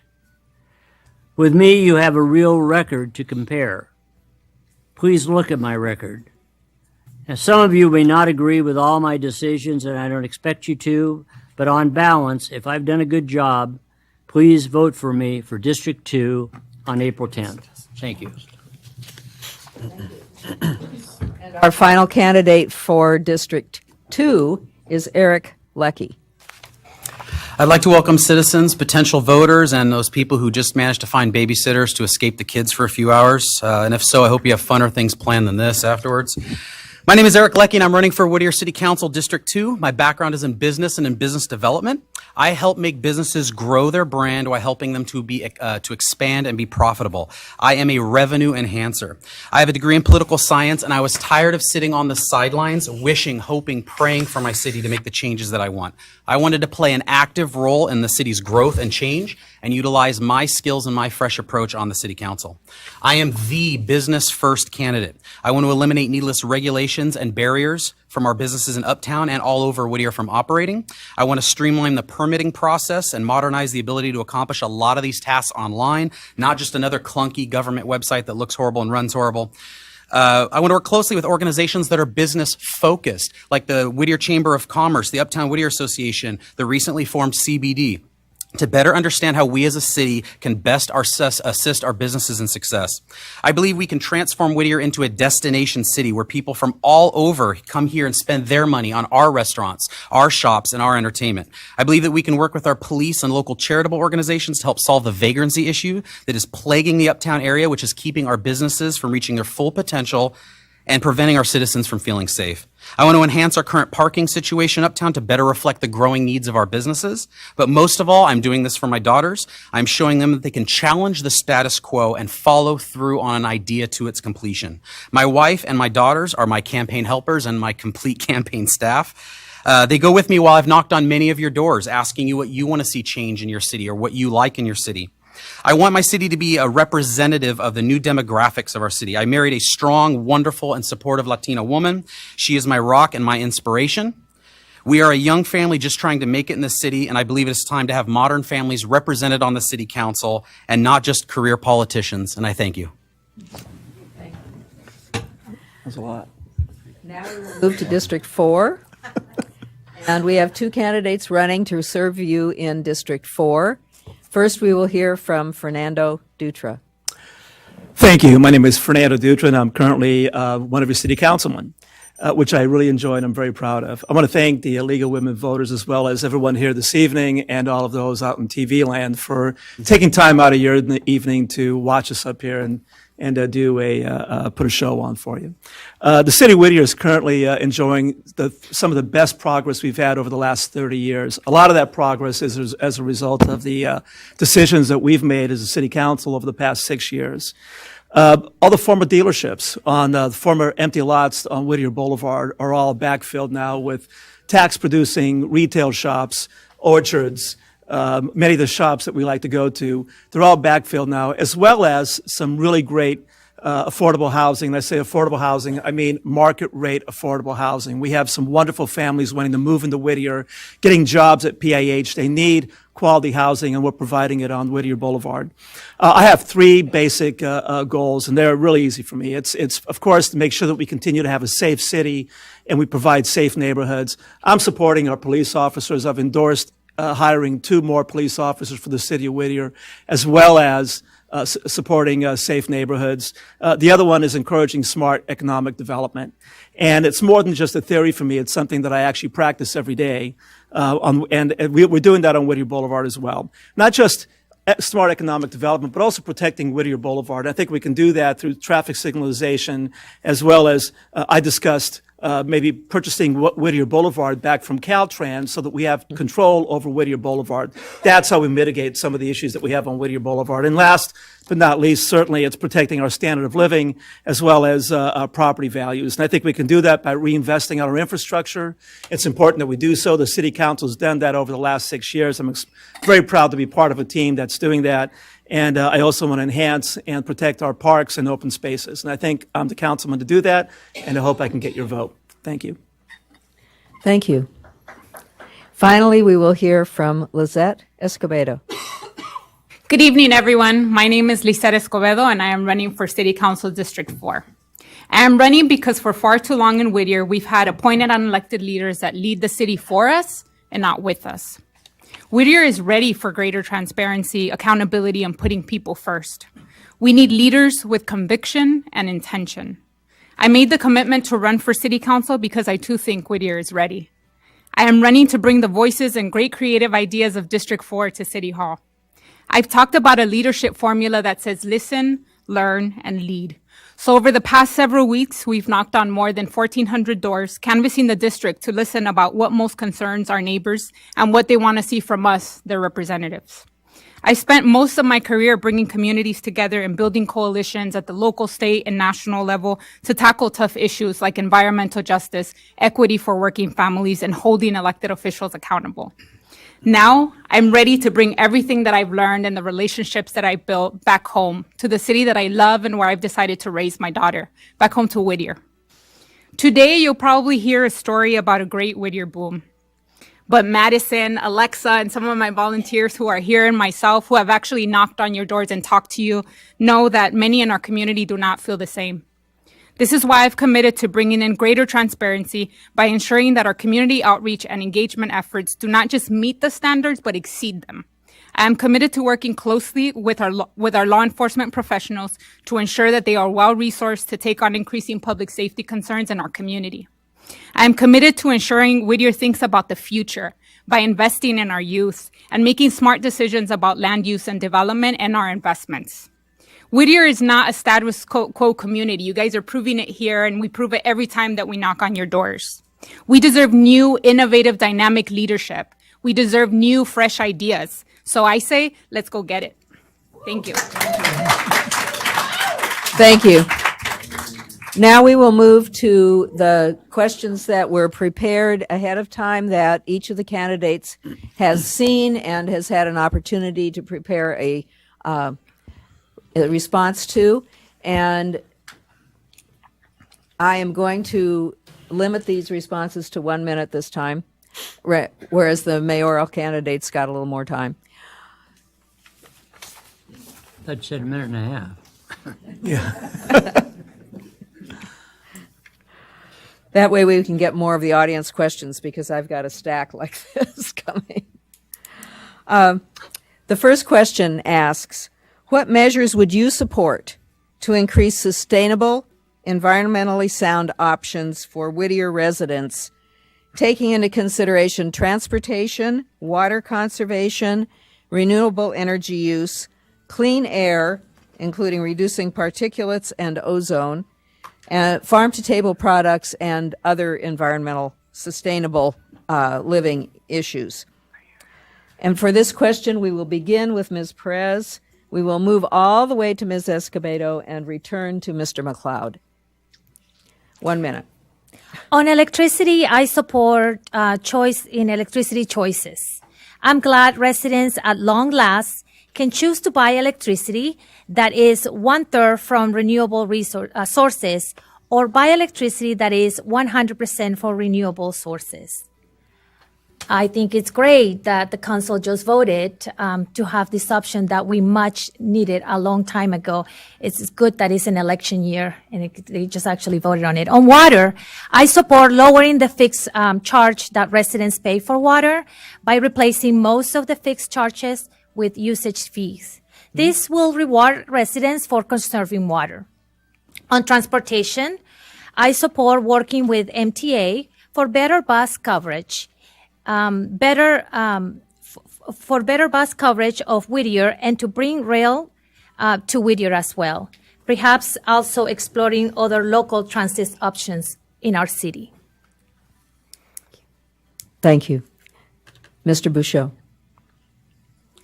So I want to first off address the elephant in the room and say that I categorically oppose any initiative by the City Council to re-engage in oil extraction in the Whittier Hills. I think it's absolutely vital that as a potential City Council member that I take a stand on that. Mm-hmm. Now, there's a reason why everybody here chose to live in Whittier, and it's because it's such a beautiful place. We have, if anybody's on Facebook and they go on any of the sites that trend on Whittier issues, like Whittier, Our Hometown, you see pictures of the beautiful hills, of the beautiful skyline, and our air quality and our environment is so important. And that's why I think that everybody in Whittier is an environmentalist when it comes to commuting. We need better bus options. We need to connect uptown to busing to get to the Gold Line. We need a commuter express shuttle. I would also like to see a citizens commission on environmental issues. There is a lot of energy by citizens to get more initiative taken on environmental issues, and I will fight to make sure that happens so we keep the beauty that is Whittier like it is. Thank you. Thank you. Mr. Henderson. As was mentioned, we just recently joined the Clean Power Alliance, and that's because that was put together by the County of Los Angeles and is going to be the largest such conglomerate to buy power. It'll allow the residents to make a decision whether they want the lowest possible rate for themselves or if they would like to have, for example, 50% green energy or 100% green energy. That's one way to give people the choice that they've been looking for. Savage Canyon Landfill for years has been selling gas down to Whittier PIH, Whittier Hospital, for them to use cogeneration and run generators down there at a great savings and in cleaning up the environment. Down along the Greenway Trail, some of you may not know, but we have a bioswale which takes water, runoff water. It recycles it naturally into the soil and puts it back into the groundwater.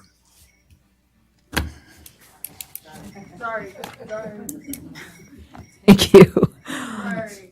Mr. I Leckie. don't think you gave me the right time on that. Bob, when you spoke, there were crickets. I apologize.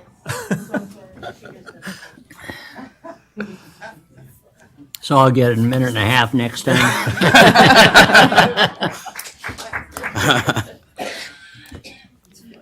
Okay.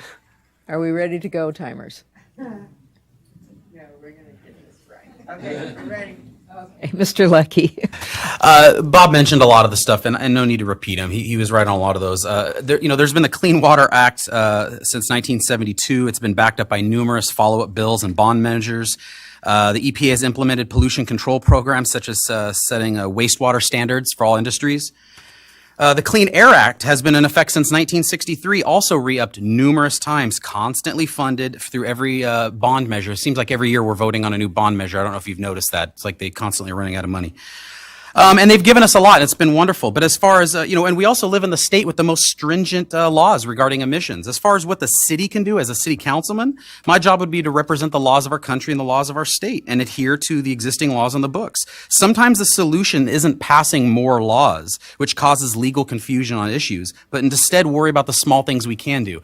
More recycling bins in Uptown, the rail that they've encouraged, and encouraging all new development to put solar panels on the roofs. Outside of that, I don't think the city council should be doing anything more than the state is already doing, which is pretty stringent as it is.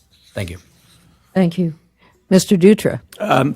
Thank you. And so I think the best way to lead is if you actually apply these or have applied these in your life. And so many of you know that I'm a builder. And so as a builder, I was doing sustainable projects 15 years ago, maybe 20 years ago, including, back in 1985, we were actually installing solar panels in a lot of the homes that I developed.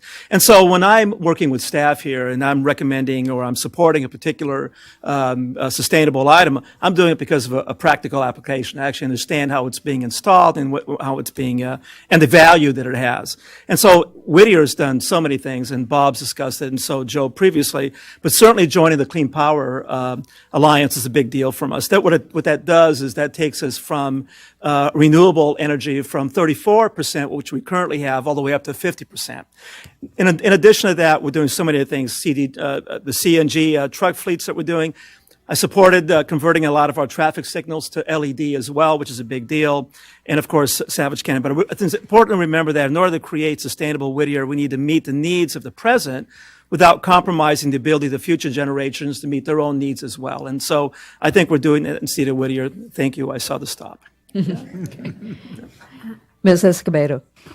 I think it was great that we got the votes the other day to make sure that we participate in the LECCE program. I think that we also need to look at the future and see how we're preparing to make sure that we have renewable energy and sustainable energy.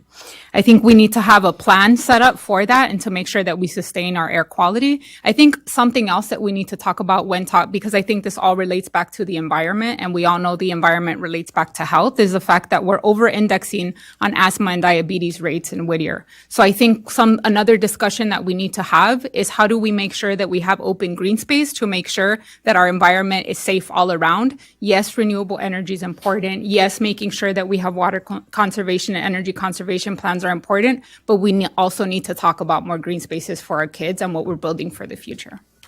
Thank you. Mr. McLeod. Okay. How we go with this, all the good stuff was taken, but that's okay. If we look at the CPA, I know there are advantages to going last, I suppose. The CPA, we said we're at the 34%. We want to get to the 50%. I know John Bynum of the United Nations of Whittier said, hey, let's get to 100%, but the market's not there yet. I completely agree with him on that stance. However, I think we should commit ourselves to maybe a 5-year market or a 10-year look that we're at that 100% renewable level. But reality is citizens are going to follow what they see, right? When people drive down and they see the medians, if they don't see us changing as a city, they're not going to change as well, right? Why would you not? So I'm asking that we look at our landscaping around the city and we change it to being drought tolerant. I think when people see that, they'll start getting this concept that we don't live in this lush environment. We're actually a desert climate, so we need to start taking out things and being drought tolerant. Because reality is the drought is still there regardless of the rain we get. We're still in the negative, so we have to fix that in some little ways, and the little victories help out each day. Thank you. The next question.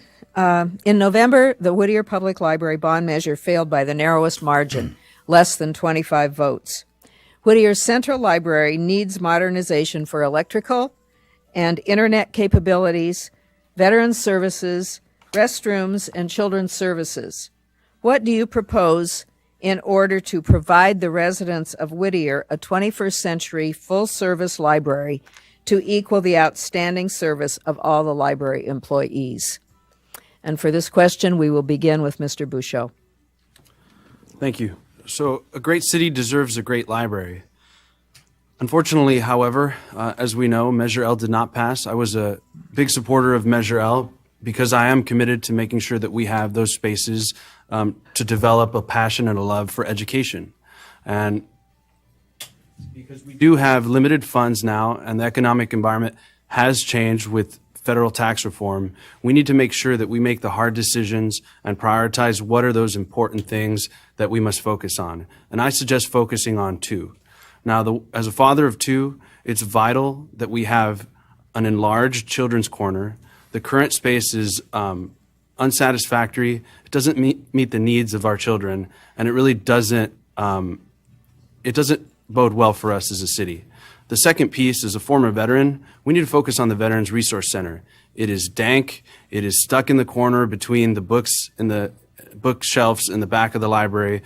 If we are really committed about our veterans, and I believe we should be, and I believe we should have a commission on Veterans Affairs in Whittier, I think we need to identify a more appropriate and more proper place for the Veterans Resource Center in Whittier. Thank you. Thank you. Mr. Henderson. Well, like it or not, the bond failed, and part of that's the growing problem of people trying to figure out how to balance their own personal budgets, and unfortunately, by the narrowest margins, but it failed. I'm a great lover of the library, and I spent most of my youth up at the old Carnegie Library, and I think that we definitely need to do it. But remember, we also fought very, very hard to expand the East Whittier Library and did a wonderful job out there and did expand the capacity of the City of Whittier library system by doing that. But recently I asked the City Council to agendize, which they did, and we've hired a consultant to come in and look at what we can do to put additional money into the library in areas which are essential, upgrading electrical systems, computer systems, children's library, and other aspects. And now we're going to get a report back. We're going to be able to figure out what we're going to do. And like everything, it's going to have to be prioritized within the overall budget. But it is a high priority item to us all. Thank you. Mr. Leckie. Well, normally I'm not really a fan of bonds, as I really don't like to borrow money that way. I think it's a little expensive. However, this one, when it was up on the ballot, seemed like a no-brainer. It seemed like one of those ones that we all kind of looked at and thought, oh yeah, this will pass easily. I wish we would have passed it. I know the people who are some of the main proponents and helped try to get that passed. I worked with them, kind of going door to door. We stuffed envelopes. We did quite a few things. maybe there's another opportunity, as Bob mentioned. Maybe there's another opportunity to fix it. The library might be in violation of ADA laws. Imagine how much a lawsuit would cost the city as opposed to just fixing the problem and upgrading it. To me, it's depressing that it only missed by a few votes. My wife and kids, they use the library often. I've published 2 books. Both of them are in the library. I'm proud of that. And my daughters learned how to read at that library by doing the Reading to Dogs program. And just they were sitting on the floor reading to golden retrievers. It's quite cute. I do think we need to fix the library. It's an essential service that I think the local government should provide, and I hope we can find a way to do so. Thank you. Thank you. Mr. Dutra. Sure. Thank you. Well, libraries are certainly special in my life. As many of you know, I'm an immigrant, and when I first moved to the United States in Boston, one of the places that I learned how to speak English was by going to the library and hiding there. And well, it was cold. Going from school to home, you had to find a place to hang out, and I hung out at the library. So they're very special to me, and certainly they're special to this community. And you know they're special to our community because we're very invested in the East Whittier Library, which I'm very, very proud of what we did there. But fundamentally, our library needs some remodeling, and it needs some fundamental improvements and modernization in order to keep up with demand. If you can consider this, initially it was designed to cater to about 53,000 people a year, and now we're seeing about 600,000 people a year. So imagine the impacts that has. So I would say that we need to focus on ADA requirements, changes to the restrooms that we currently have there, electrical, mechanical upgrades, the roof upgrade as well. I think we can pay for these just by looking into grants. How can we get grants from our local supervisor, and as well as I think we have some solid waste collection money left over in the city of Whittier that we can apply to that as well. So there are ways to do it. We just have to get creative about it and make it happen. Thank you. Ms. Escobedo. So I actually think that if we were to take some of the funds that we spent on a lot of our consulting work, we'd be able to really make a dent in terms of investing in our youth. I think I did speak to a voter the other day when I knocked at his door who didn't support the measure. And he told me specifically that I can't support getting taxed more when I see all of these contracts going out without us being involved in the process. And I understood that. And something that I would like to see actually is if we were to take some of the consulting funds for a plan, I would prefer to put it in an RFP and work with the nonprofit and philanthropic community. I've worked with nonprofits for over 10 years of my life, and I know that when a community needs a service, you by all means do what you have to do in order to make sure those funds come into that service. So I'd actually like to work more with philanthropy, with the county, with the state, and bring in funds in an innovative way to our city. Thank you. Mr. McLeod. Okay, simple stats are the last 10 years, we've seen library cards go down by 21%, we've seen patrons increase 39%, and we've seen items checked out go down 38%. So what that tells me is that the library concept is changing into a learning center. And as a teacher, we see that now books are becoming irrelevant hard copies. They're switching to PDFs, they're switching to Chromebook stuff, Google Drive, things like that. So I think we need to have a learning center that's specific where people can learn, right? I shouldn't have to have my 85-year-old grandfather drive down to Apple to learn how to use a computer. I think we should get college students to come and teach it at the library, learning centers for everyone in the community. But I'm not going to be mistaken here. This is not a library issue. This is a civic engagement issue, that if we would not have had voter turnout at 72% for the election and it would have been at 80%, we would have passed it. So it goes back to my issue. You have to come out and vote if you want things done. So that's what annoys me in that one. We just have to all go out and vote, participate, and things will get done the way they should. Thank you. Ms. Perez. Yes. We're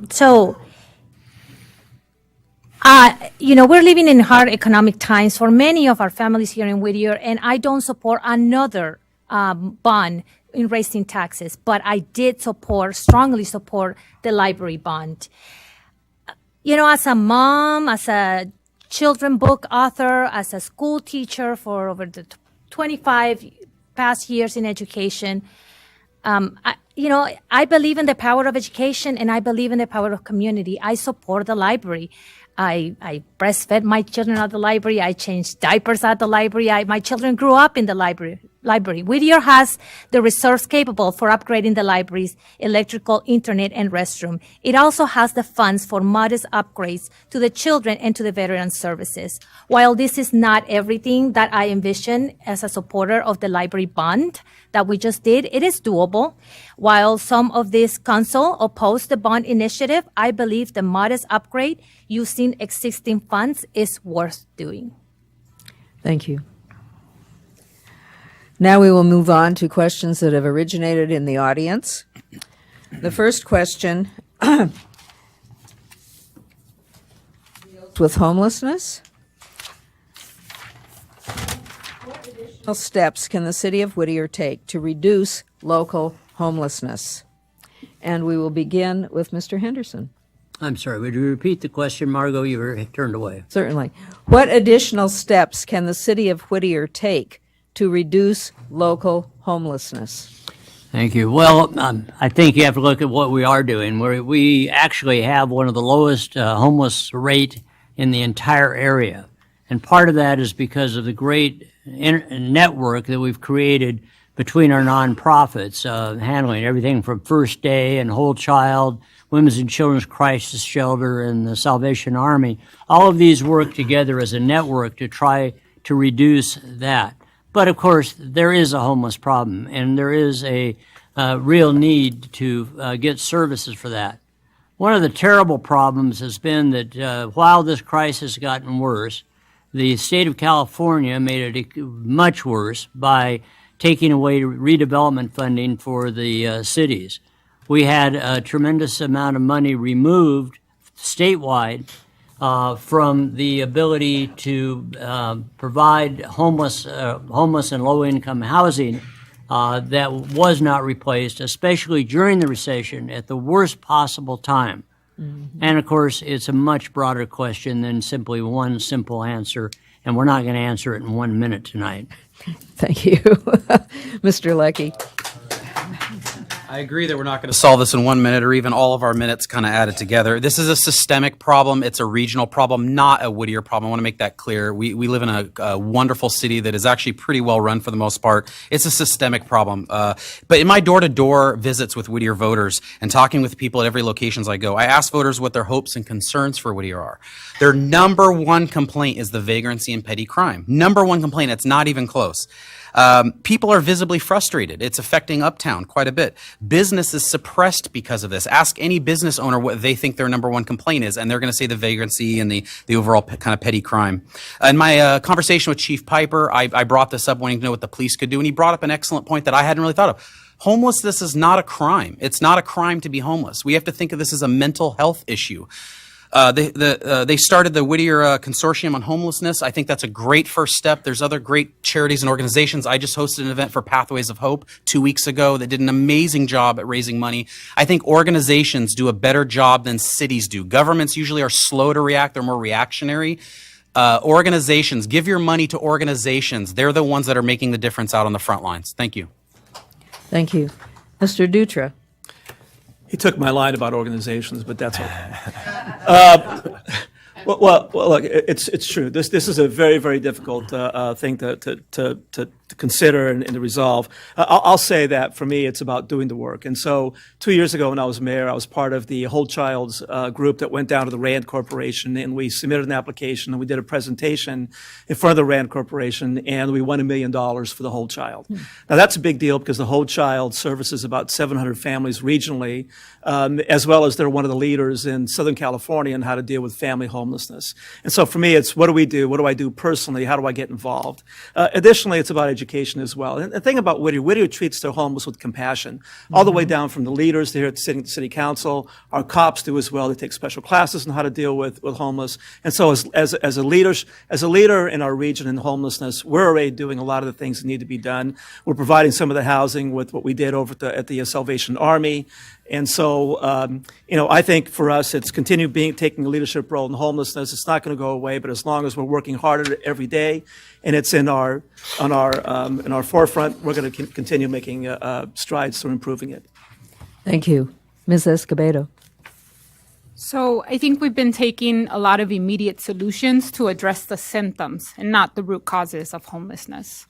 I think we really have to understand that in order to tackle homelessness, we have to talk about affordable housing. We continue to build luxury homes that are pushing a lot of folks actually over the edge.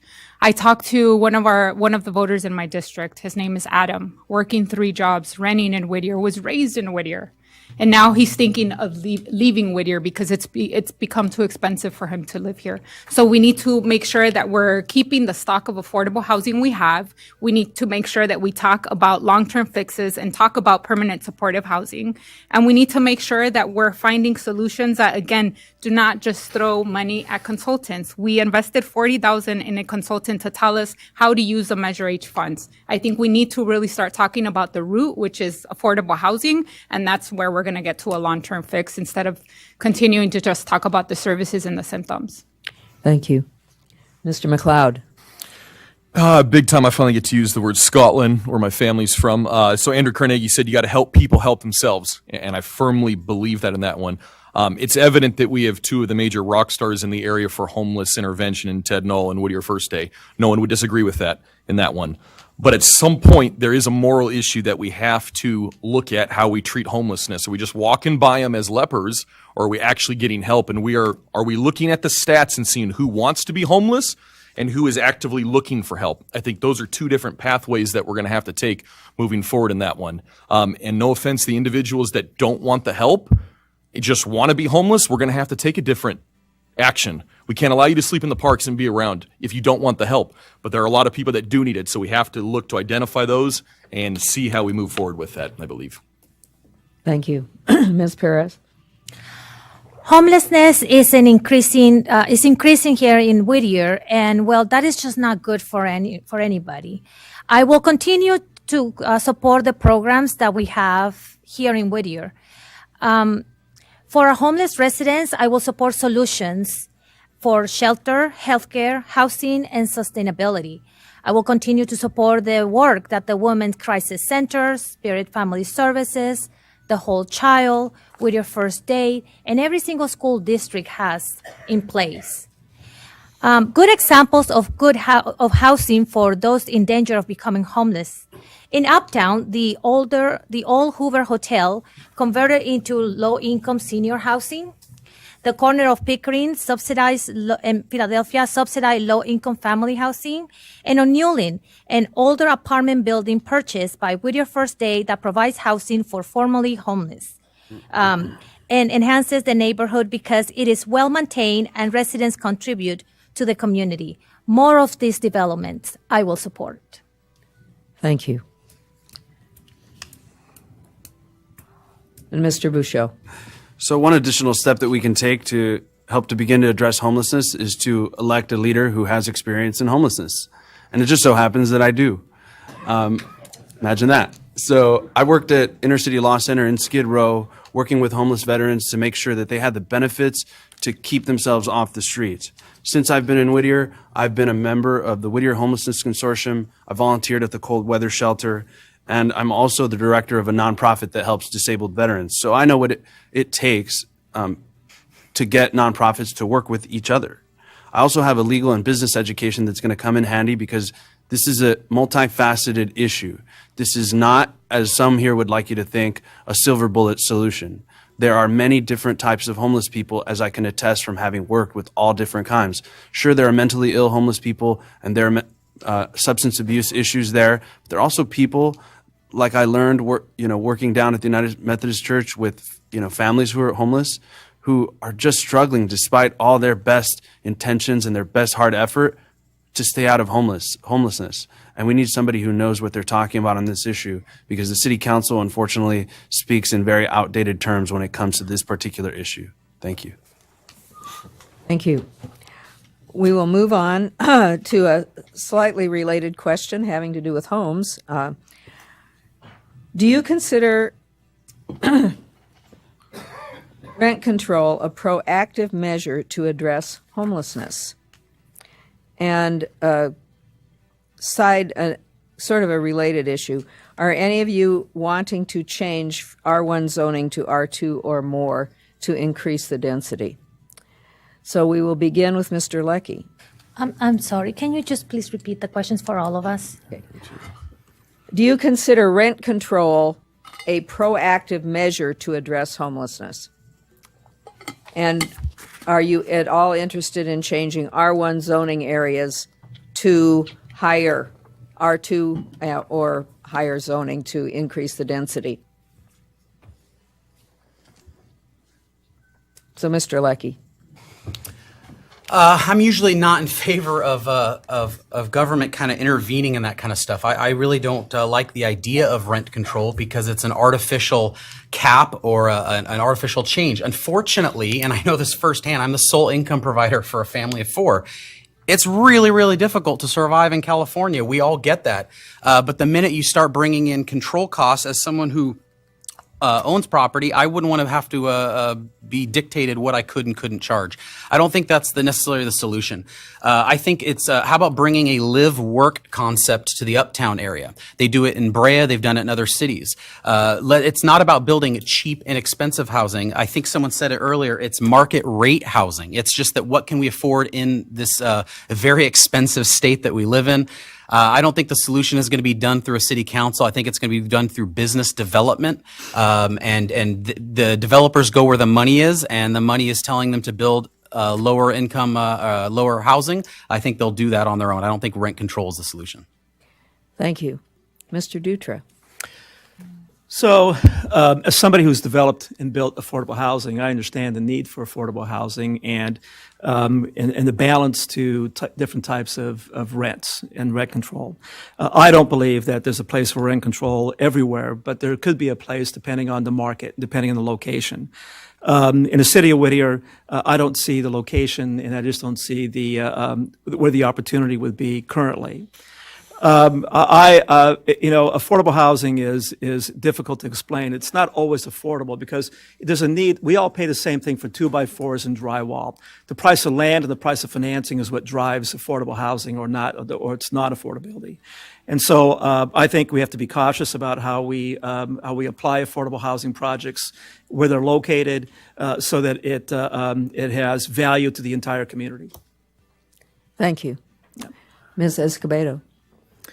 I think we need to figure out a way to make sure we create a pathway so that everyone has access to the American dream when it comes to access to housing. I think we haven't created a pathway for a lot of our renters and folks who are here to actually buy their homes. We have a housing assistance program for home ownership with Silent Seconds that helps assistance for people making around $60,000 a year when the average income in Whittier, with the median income in Whittier, is about $35,000. So we need to make sure and look at that first, see how we're creating a pathway for people like Adam, which I mentioned earlier, who can barely afford his rent, and he's been in Whittier his whole life. So I think we really need to look at our housing programs and really look into what it means to be affordable and making sure that we provide that access to everyone in our community and the young families in our community. They need it. Thank you. Mr. McLeod. I think you could find examples for rent control working around America. You could probably find examples of it failing. I completely agree. It's situational. A couple colleagues down there said the same thing. I think City of LA and other cities are moving away from rent control into rates and rent stabilization. So there is a difference in that one. However, if you believe in laissez-faire economics, you have to believe that the market's going to dictate what it does. Mark my words, we will be in a recession within 4 years again. I guarantee it completely, and I'll be famous when it actually does, for all the wrong reasons. Hopefully I'm wrong, though. But it brings me to a bigger idea looking at it. And, I was a big fan of half-off books. I know they left because the rent was increased from $6,000 to $8,500 a month. I think it's absolutely asinine and ridiculous to me. So maybe we do need to look at something, but I don't think always putting a cap on the market, a price ceiling, is the way to go, because then, like we said, you're going to have government intervention, and let's wash our hands of that one. So, yeah, that is it for me. Good luck. Thank you. Ms. Perez. Yes.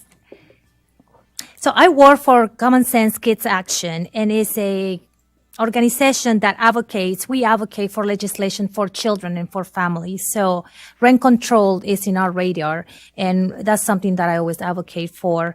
I'm support for rent control for families and for our homeless families as well.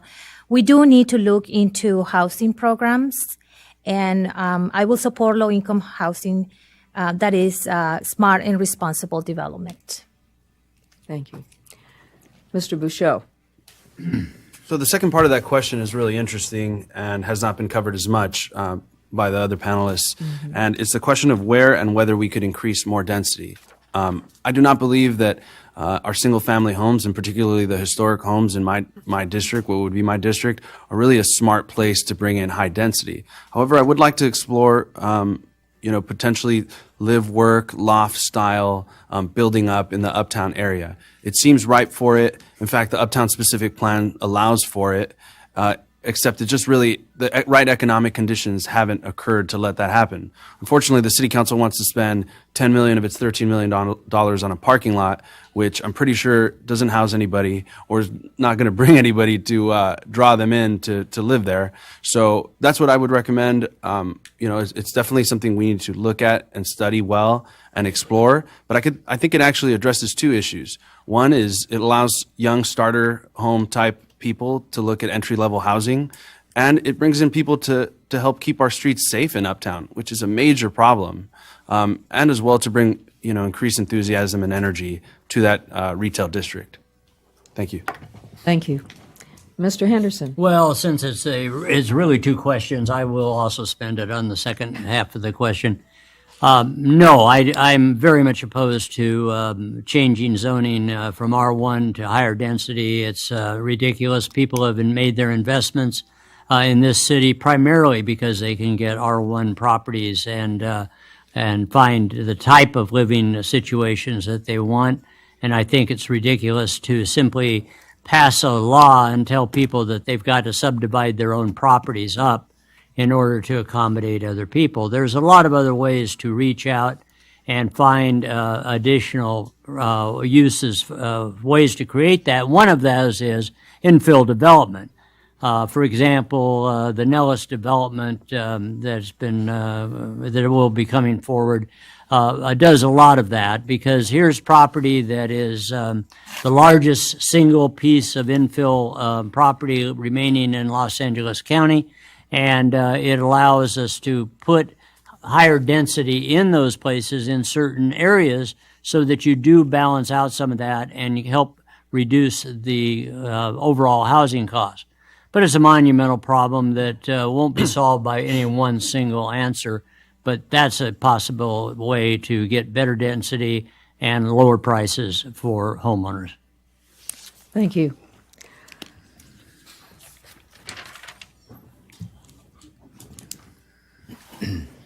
Let's move on to traffic. Multifamily residential projects and commercial projects have been approved with inadequate parking and risky ingress and egress for adjoining traffic patterns. What provisions do you recommend for addressing current and future projects to avoid these problems? And we will begin with Mr. Dutra. Thank you. Well, look, all of the projects that have been approved have gone through a series of approvals, engineering, planning, from all created by professionals. Each one of these developments, they pay for a significant amount of consultants that do the work for them, and then they're checked by our agencies as well. And so I think it's important that people understand as far as egress and ingress. What happens is not everybody leaves their house or their street at the same time. Right, in your own streets, in your own neighborhoods, everybody doesn't leave at 5 o'clock in the morning or 7 o'clock in the morning and come home at 5 o'clock. We all come home, we have different patterns of living. And so the issues that I think are being raised with traffic issues on Whittier Boulevard and what have you, I think are just like the mayor said earlier. A lot of those issues have to do with other things that are contributing to Whittier Boulevard and contributing to our traffic patterns, not necessarily the housing that's being developed right now. So once again, these projects are all approved by high-level consultants. They're approved by high-level engineers. And unless you're a traffic engineer and you have input to support that, then I'd have to disagree that we don't have an issue. The issue is that we need to fix Whittier Boulevard, and I've already proposed how we're going to do that. Thank you. Ms. Escobedo. So again, the issue that I have is that we've approached consultants and different developers, but when you talk to people in my community and to the voters in District 4, they don't agree with projects like the Catalina housing project, which brings in high density that's across from a middle school. We really need to think about how we're building with it by meeting the needs of the community instead of developing for the sake of developers. We really need to make sure that we review the Whittier Boulevard specific plan to make sure that we are, again, developing by the needs of the community. We really need to bring in their voices. It's great that we have consultants. It's great that we have developers reviewing, but what does the community want? I believe that time and time again for the Catalina project, we saw in the Whittier Daily News many articles that the communities opposed it, yet we're still moving forward. So we really need to listen to people. Thank you. Mr. McLeod? I'll admit it, I'll be vulnerable on this one. I'm by no means an expert in traffic. I hate sitting in traffic, absolutely deplore it. I just check out and listen to The Wanted most of the time, so I don't even know what I'm doing when I'm driving to work. It's ridiculous.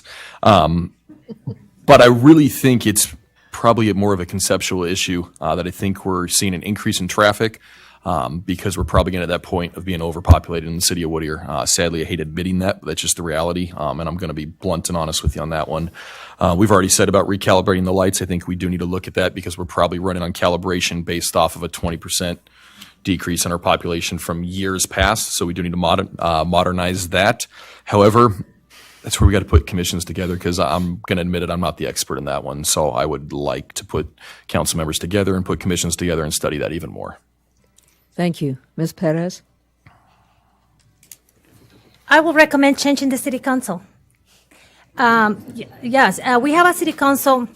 We have a city council that is not listening to the residents. I welcome you, any one of you that want to walk with me door to door in District 2, and you will listen to the residents. Some people tell you, I'm going to move. Some says, I want to move, and maybe they're not going to move.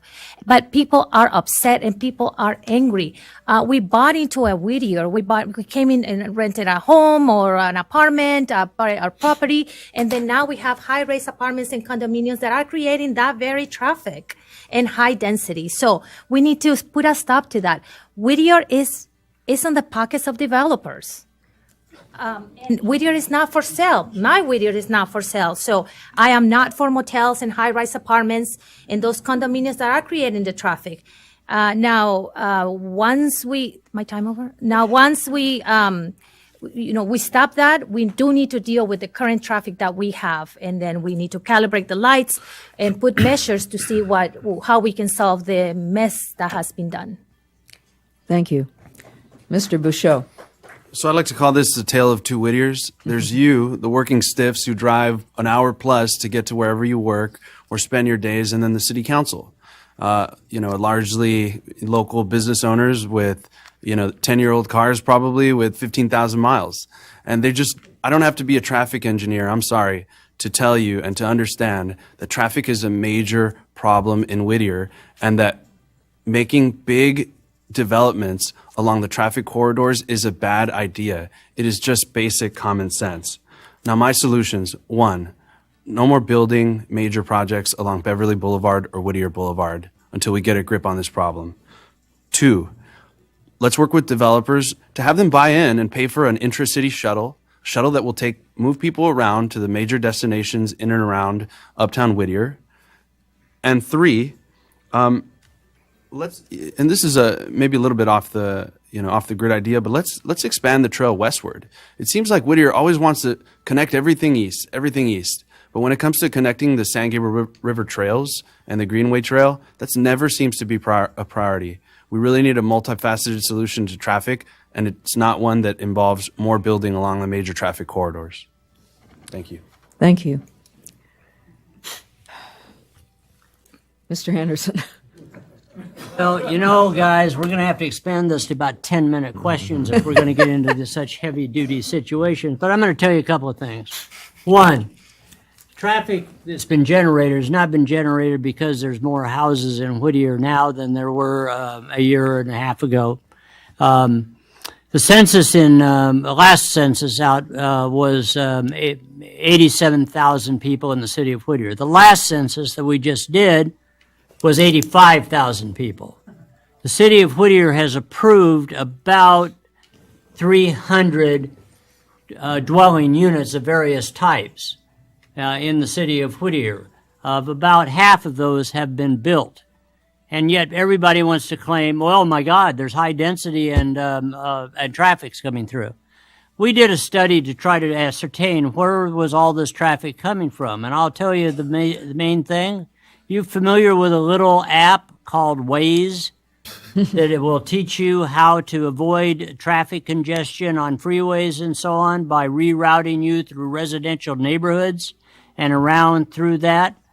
I'll give you a little just anecdotal thing. A resident that I was talking to was watching his Waze thing. They were coming to a freeway, and all of a sudden it switched and said congestion and gave a direction off a little residential street. 5 cars in front of him pulled off, went right, and went down your little residential neighborhood. These things are some things that are affecting us all. Cross-through traffic is killing us. But I don't know how we put up toll bridges around every city in Southern California to get away from it. But it's just a fantasy to sit here and believe that out of over 30,000 dwelling units in this community, the addition of something around right now, about 170 units in the past couple of years, has affected the traffic in the city of Whittier. It's a nice wives' tale to scare people by. I think that was 10 minutes. He got his extra time from earlier. That's all. That's right. That was my half minute again, baby. Okay. Mr. Leckie. This is a problem, and Bob kind of alluded to it, but most of the traffic flow on Whittier Boulevard is not from Whittier residents. It's people passing through. So let's kind of be clear about that. There is a 5-year street improvement plan that I support and that I will work as your city councilman to help see that through. I believe in it. The traffic on Beverly Boulevard and other streets is bad for our environment, bad for our businesses because it makes it harder to get to our restaurants and shops and businesses. And it's also just bad for our overall stress level. While we can't solve the issue completely, we can give some relief to the problem. Some people have mentioned syncing up lights. I've done much research on this. There's mathematicians currently at UC Irvine and UCSD who have already worked with other cities to create better flow patterns and syncing the lights. This is at a minimal cost. They estimate that on from Beverly Boulevard between the 605 and Greenleaf, we can cut down on people's commute at drive time by about a minute and a half. That's a big deal if you're talking every single day. Whittier Boulevard is owned by Caltrans. I support Councilman Dutra's plan on buying back that from the thing, and we would own it. We would get the funding for it. We could have more control over that. A better flow means happier residents and better flow towards businesses, and it's something that affects all our citizens. Thank you. Since we've been talking about traffic, let us move into transit and transportation. What plans do you have for Whittier's transit future? Please give special attention to incoming Measure M dollars and the gold line potential. And we'll begin with Ms. Escobedo. So I wholeheartedly support the goal line. I think that's also a good way to decrease our carbon emissions. I think I absolutely support it. I actually talked to a couple of voters who would like to see that come in because they commute from very far away, and I commute from over an hour as well. I do think that we should look at Measure M funding and see some more opportunities to do some infrastructure reparations in our city, and really look at traffic mitigation. And I know folks have talked about the fact that, we don't have all of the housing just yet, so there shouldn't be that much traffic. I commute over an hour, and there is a lot of traffic. And so once you increase the density, you're going to even increase that more. It already takes me an hour and 10 minutes to get home from Silver Lake, where I work. So I definitely like us to do more, but I'd like to look more into the funding that we're going to be getting for Measure M. Thank you. Mr. McLeod. That's a good point. When I was doing my master's in London, I repeatedly, obviously, didn't have a car, being a posh American, as they called me in London. Had to take the bus, had to take the tube all the time. And I noticed people actually doing their work during their commute. So they were actually pretty happy because they got stuff done, and when they get off, they go home. They're happy with it. I think we need to look at the types of transportation we're enacting. So I don't think we're going to believe that the gold line is going to happen anytime soon. We know that. However, what can we change in the buses, in some of the other types of systems that we can make it more accommodating? Last time I checked, someone always asked me, we were taking a bus just down the road because my daughter wanted to be on the bus for a change. And someone asked, but you're not homeless. Why do you need the bus? I was like, what are you talking about? Because it's a bus. We're going down to Uptown. It'll be fine. we have to change that mindset that normal people, it's okay to take the bus, right? And you should, because you have free Wi-Fi on the bus. So I think if we can work, as it was said with Measure M funding, we would enjoy the commute more, and we'd all be better, and we get to know each other, and we talk most importantly. So, Thank you. Ms. Perez. I'm in support of the goal line.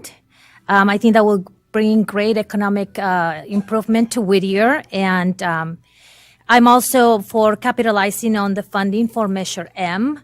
And I like to explore more local transit options within our city as well, and as well as working with MTA so that we can perhaps increase the number of bus lines to make it more accessible and affordable to our residents and more sustainable as well.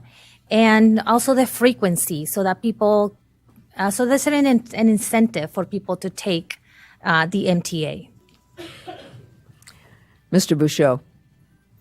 So it might surprise you to know that District 2 voters are actually have some of the longest commutes in the city of Whittier.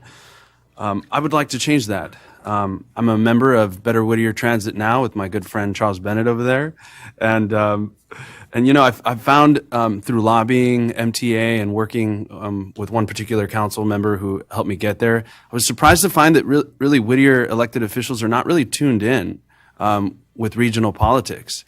They opposed Measure M, and they almost kind of insulted Mayor Garcetti, who kind of came here hat in hand asking for support to get that 2/3 measure. So not surprisingly, the gold line is not slated to come here until 2028 at best. In the meantime, we got to push to do something with what we have. Right now, it takes like 3 transfers to get to the gold line and then to get to downtown. We got to change that. Somebody's got to actually talk to the folks over at Montebello Transit and get that connected and make it so that you don't have to take, there's nowhere to park over on Beverly and Norwalk either, so it's really impossible to take the bus there. And also, like I said, we need a commuter shuttle or an intracity shuttle and an express shuttle to get workers to downtown, potentially on Whittier Boulevard, without having to get into a car. It's a major issue. Thank you. Mr. Henderson. Yeah, I think that we have a major problem with bus transit. Years ago, quite a number of years ago, we tried to merge the Whittier system, which was small and inefficient because of the funding that comes in, with the regional bus lines. Over the years, what's happened is every time they've made a cut in one of their lines, it seems to be in the Whittier and affect the Whittier. I want the city council to go back now and take a look at the possibility of us taking a local system together again. There's been a tremendous change in the funding for roadways and for transit. Prop M, of course, is a major player in that, but there's also the money that's coming down because of the state's change in the gas tax to try to do more repair to roads. Prop A and Prop C are major sources of funding, and I think that our first responsibility out of those funds is to make sure that we're taking care of the transit needs of our own local people, and it hasn't been working, and I'm unhappy about it. I think now is the time that we can change it and make the funding effective and work here in Whittier. Okay. Thank you. Mr. Leckie. Bob mentioned Prop A and Prop C. That's absolutely right with the funding there. Everyone who hears Henry mentioned the gold line coming in 2028.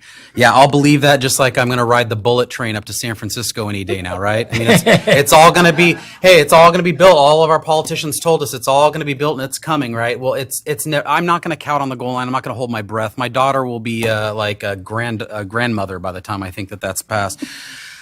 We are a car-centric area of the world, Southern California. It's really hard. If I asked all of you, how many people here took public transportation to come to this? That's exactly what I thought. It's tough. It's really, really tough to get it to work. We live in this kind of a box of unhappiness, I call it, where we got the 60, the 605, the 57, the 91. We're kind of in this dead zone where there's no freeways, no nothing, even though we're a car-centric culture. I think improving some of the funding would be great. What I would like to do is consider even more local, not people commuting to work. I don't think that many people take the bus to work, really, not that many, not enough to justify it. I would rather see a trolley, an uptown trolley, as we develop the business in uptown. How about an electrically run trolley that can go up and down and shuttle people from all of our businesses up and down? I think that's a more effective use of transportation dollars. Thank you. Mr. Dutra. Thank you. Well, I've been working on the light rail now for 7 years, and this is a $10 billion project. $10 billion projects coming out of the government don't just happen overnight, right? This is a project for the future, not just for the future of Whittier, but for the future of the region. Currently, the project is slated to start at the end of where it currently terminates, I should say, at the end of Atlantic, come down Atlantic, turn right on Telegraph, come in front of the Citadel. The Citadel, by the way, gets about 17 million people per year that visit Citadel, which is many people visit Disneyland. And then it'll come up in front, up Washington Boulevard and terminate in front of PIH, which is a regional hospital. The reason it's a big deal is because of what it's going to do to Whittier. It's going to provide the opportunity for everybody all the future Whittier, I should say, to be able to get on the light rail and be in downtown in about 17 minutes. This doesn't happen overnight. It takes leaders with future thinking, with vision to be able to make it happen. And so I'm especially proud of the fact that we got it from 2054 all the way down to 2028. That's a big deal, right? And that's working with local government and also working with the federal government to be able to make that happen. Measure M is going to bring local money so that we can improve our roads, as well as taking advantage of Measure R money that we should have and coming back to us as well. I'm sorry. And so we have lots of opportunities to fix our streets with Measure M money. Okay, I have two questions that are specific to issues that the city has had in the past, and will need to deal with probably in the future. And I'm going to give you an opportunity to answer one or both of these questions in your minute. I'm sorry, can you just repeat that? I haven't gotten to the question yet, but The question. Open-ended. Make up your own. there will be two aspects, and you can choose to answer one or both, okay? The first is, what is your position on fossil fuel, gas and oil, exploitation in the Whittier Hills for the future? And the other one is, should we expand Savage Canyon dump and bring in more trash, or should we close it? So you can answer both or one of the above. And we will begin with Mr. Dutra, and we will move our way backward. Sure. Well, as many of you know, I was in favor of drilling for oil in the hills back when it first came around. We were, because I saw the benefits of it. Now, I'm a hiker. I run in the hills as well. It's not what it used to be. Back then, you had all these oil pumps that look ugly, and they were being placed next to homes. The closest oil pump that was being proposed in the Whittier Hills was 1,500 feet away from a home. That's still not perfect, but today oil pumps are a lot different than what they used to be. They're actually underground. And so, nevertheless, the county decided that we, that we were right, but yet we had to accommodate Proposition A before we could make any decisions on our oil. I don't know how I'll feel in the future about voting on oil, but I can tell you that it depends on whether or not things can change and accommodate more of what I see going on in the hills. I'm a hiker and I'm a runner in the hill, and I appreciate the fact that we have these great hills. I just want to be able to understand what our future looks like with future drilling. As far as expanding Savage Canyon, it's currently a great resource for the city of Whittier. As you know, we just spent $2 million on an underlying fabric that controls and protects the aquifer from Savage Canyon. As long as we have great checks and balances in Savage Canyon, I think it's a good process. I think it's good for the city of Whittier. I think it's great for the region that we control how Savage Canyon is being expanded. And so I would be in favor of expanding Savage Canyon as long as it's done properly. Thank you. Mr. Leckie.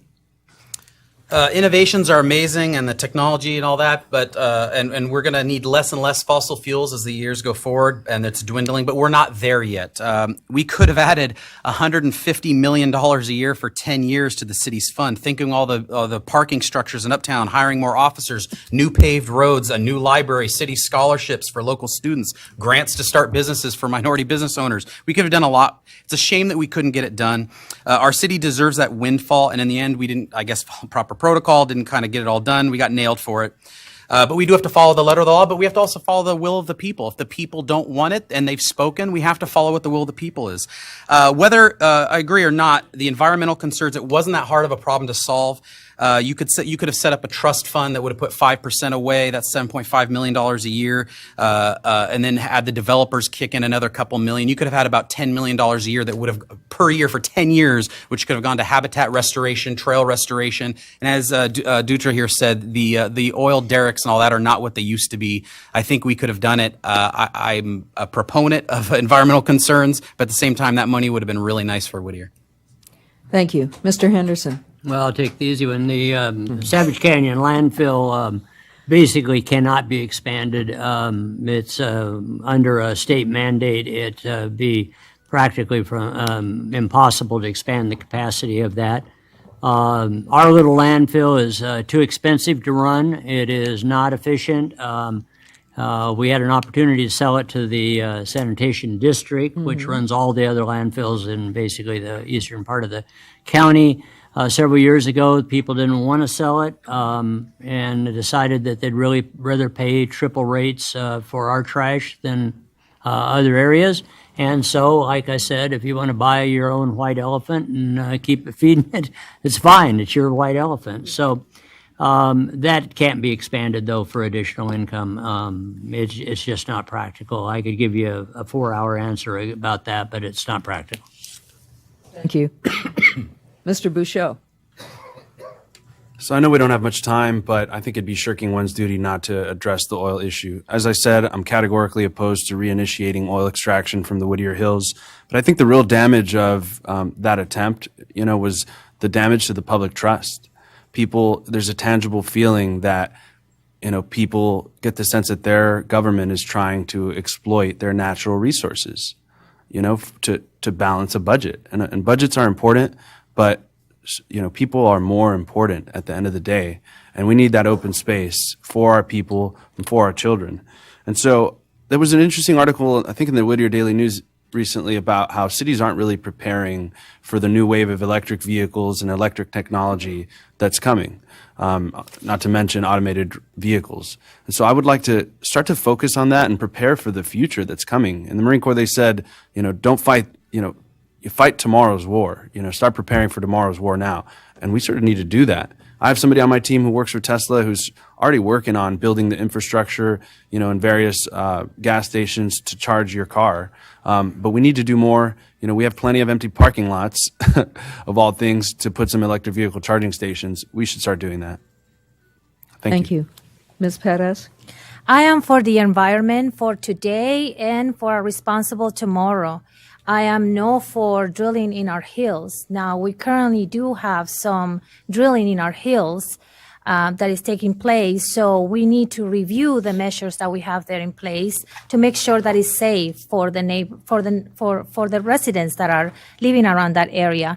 So, the public trust is past for being in danger. I mean, people just have lost trust of our public officials that, I hear when I walk door to door that the minute the election is over, the issue of oil drilling will come back to the council and it will pass. And so there's no benefits to oil drilling for our homes, for sustainability, or of the earth, or for health of our residents. The benefit is economic profit. Of course, a city needs economic development, but not at the cost of the residents, not at the cost of the people. I am for saving the hills. I am for preserving our hills for recreation, but not for profit. Thank you. Mr. McLeod. Bladder liner technology is getting more sophisticated as each year we grow, so we can definitely compact things more in trash landfills. However, I do side with Bob on this one that even with any bit of increment slide capacity we can handle, we really shouldn't be looking into expanding it further on that one. I think we need to be looking at starting a commission to identify what we're going to do in decades with that open space, right? Can we finally have that giant park that we've always wanted, stuff like that, but we have that discussion now before it's too late. And then to hit the fossil fuel exploitation, naturally, in order to fund my wonderful new police metrics that I like of 150 plus officers, that revenue looks outstanding. However, I don't understand then how we're going to champion CPA and renewable energy, sustainable energy, all that stuff, and then say, okay, let's go drill at the same time. I don't know what message you're sending to your citizens, Whittierites, with that. So I think in that one, you kind of don't really have a choice whether you believe it or not. And ultimately, Whittierites spoke and they said no. So you have to side with it and move on into discussion on that issue for me. And finally, Ms. Escobedo.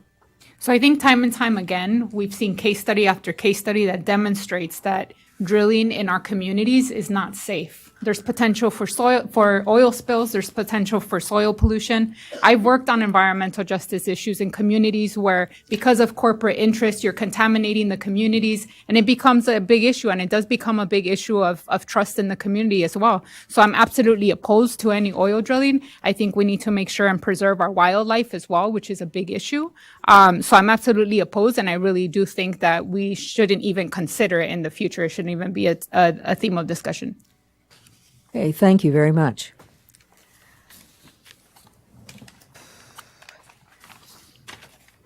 I have a short question on cooperation, and then we'll have our closing statements.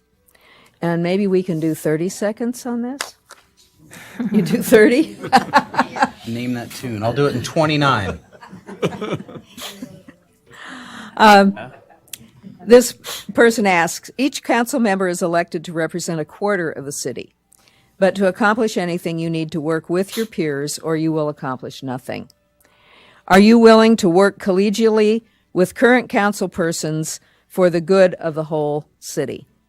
And we will begin with Mr. Leckie and work this way and come back to the District 4 people. Yes. Okay.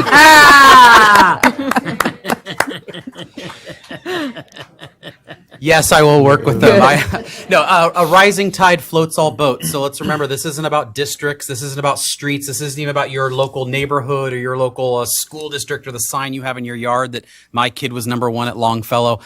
All of that means nothing. A rising tide floats all boats. I think whether you agree with everything the council has done or you completely disagree, and I know there's a lot of varying degrees of that on this table, and it's understandable, but at the end, we all up here want what's best for Whittier. We all just might have different ways of going about it. At the end of the day, as long as we all have that same goal, I think we'll be just fine. I don't think there's any need for anything else besides that. Okay, thank you. Mr. Henderson. Well, as it's been said, you get nothing done if you don't work with everybody else. One councilman up there is like a match in a hurricane. It's just not going to ever be effective starting a fire.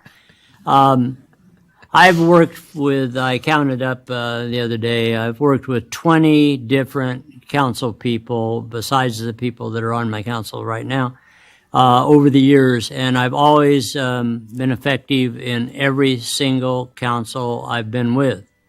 And that only comes about by building consensus, by respecting your colleagues, by listening to your colleagues, finding out what they want, and trying to find out of every situation, how do you get at least 80% of what you're trying to get? And if you'll do that, you'll be an effective council person.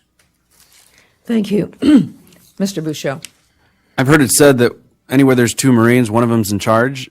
And it's really true. The Marine Corps prizes dynamic, aggressive, lead by example leadership. But when I got out of the Marine Corps, I did something very smart, and I went and got my Master's in Business Administration on the GI Bill. And they force you to work collaboratively in groups all throughout the period of instruction. And it was, I'll tell you something, a sobering education in working with people. And, I know how to, everybody says they know how to work with people. But but I am committed to not sort of be the lone ranger on the city council. You need friends in politics, and you need to accommodate people's own wishes, interests, and desires. With that said, I think I owe it as well to the residents and voters of District 2, if I were to be elected, to stand up and say something when something's wrong, and to do to the point of doing something unpopular when it really means that it's the right thing to do. It's part of being a Marine. It's part of being a leader with integrity. Thank you. Thank you. Ms. Perez. I am willing and I will work collegially with every council member. I am an experienced policymaker from the School Board of Education of our city. I know how things work at a board level. But I'll tell you, I do not sell myself out, and I will not sell our people, and I will not sell our community. I never have, and I won't do it. I know I'm a nice lady, but I know how to make the tough decisions. And sometimes they cost me, and they cost me a lot. But I don't cross the line of ethics. Not that I'm saying that the council does, but I am in touch with our voters, and I will be their voice and their representative. I will live with dignity, but I believe in the power of community, and I stand for my community. Thank you. Mr. McLeod. One, no votes don't work on the council. We know that. You can't just pass stuff with one person doing it. So you have to cooperate in life. I'm a big project-based learning, problem-based learning teacher, so I move forward with that. You have to keep your egos in check at the door, and you have to work collaboratively. That's just how we do in life, and I think we've gotten away from that in politics too much now, and we need to figure a way to bring that back to where everyone is not just a council member. We're here as part of the group working. So we need to work at it each day, but we can get there easily. Okay, thank you. Ms. Escobedo. So absolutely, I would love to work with everyone on the city council to make sure that we can get things done. Because at the end of the day, a leader is a shaper and builder of consensus. But I will be a consistent reminder on the city council that we need to put people first. Thank you. Mr. Dutra. So for the last 16 years, I've worked on Design Review Board, the Planning Commission, and now in the City Council. I think I've proven that I'm a team player. As long as it has substance behind it and as long as I can support it to the people I work for, which is a resident of the city of Whittier. Having been part of sports and part of management teams, you learn how to work within a team and work collaboratively. And I think I've done that. And I, like many of you here, as long as you're putting people first, people see that. And if they know that you don't have any hidden agendas for yourself, they'll follow you and they'll also bring you in to be part of the team. So yes. Okay, thank you. Now we are at the time of the evening when we will give our closing statements. I'd like to thank all the candidates who are here, who have given their time and their effort, and who are dedicated to the city of Whittier and want to serve the residents of Whittier. We will hear closing statements for 1 minute each, beginning with Lizette Escobedo. So Whittier has a bright future if we decide it so. We need to do things differently. Let's listen to what people say about how they want their city to look and feel. The narrative of boom serves a very narrow interest of developers. We should not be a city that is by and for developers. We need a city that thinks about the future, not solutions and threats of symptoms and issues like homelessness and disconnected youth. More of the same has not worked. Let's bring in change, innovation, and take us to the 21st century to make our future brighter. So from talking to over 1,400 voters and knocking on your doors and having tons of conversations, I know Whittier is ready. So I say, let's change Whittier this April 10th. Thank you. Next, we will hear from Fernando Dutra. Being on a city council requires people to take responsibility seriously. As council members, we make decisions that impact our daily lives. We make decisions how our neighborhoods look, what our restaurants look like, and what our homes and neighborhoods look like, I should say, or what our parks look like. We offer seniors programs as well as kids programs as well. I'm proud to have been part of the Whittier for 30 years. My wife and I have raised all 3 kids here. I've spent 12 years, 6 years on the Design Review Board, 6 years on the Planning Commission, and now 4 years on the City Council. I'm proud of the work that I've done in the city council. I'm proud of the work of where Whittier is today. Is it perfect? Absolutely not, but I think we're headed in the right direction. As a parent, a husband, a businessman, and a councilman, I'm dedicated to making Whittier the best it can be. And I can guarantee you that if you'll continue to support me, I'll continue to support you, and I think I can make it happen for the rest of the city of Whittier. Thank you. Thank you. And take note that Mr. Dutra and Ms. Escobedo are running to represent the Central South Whittier Area District 4. Now we will proceed to hear from our representatives who would like to serve you in District 2, which is mostly north and northwest. Eric Leckie.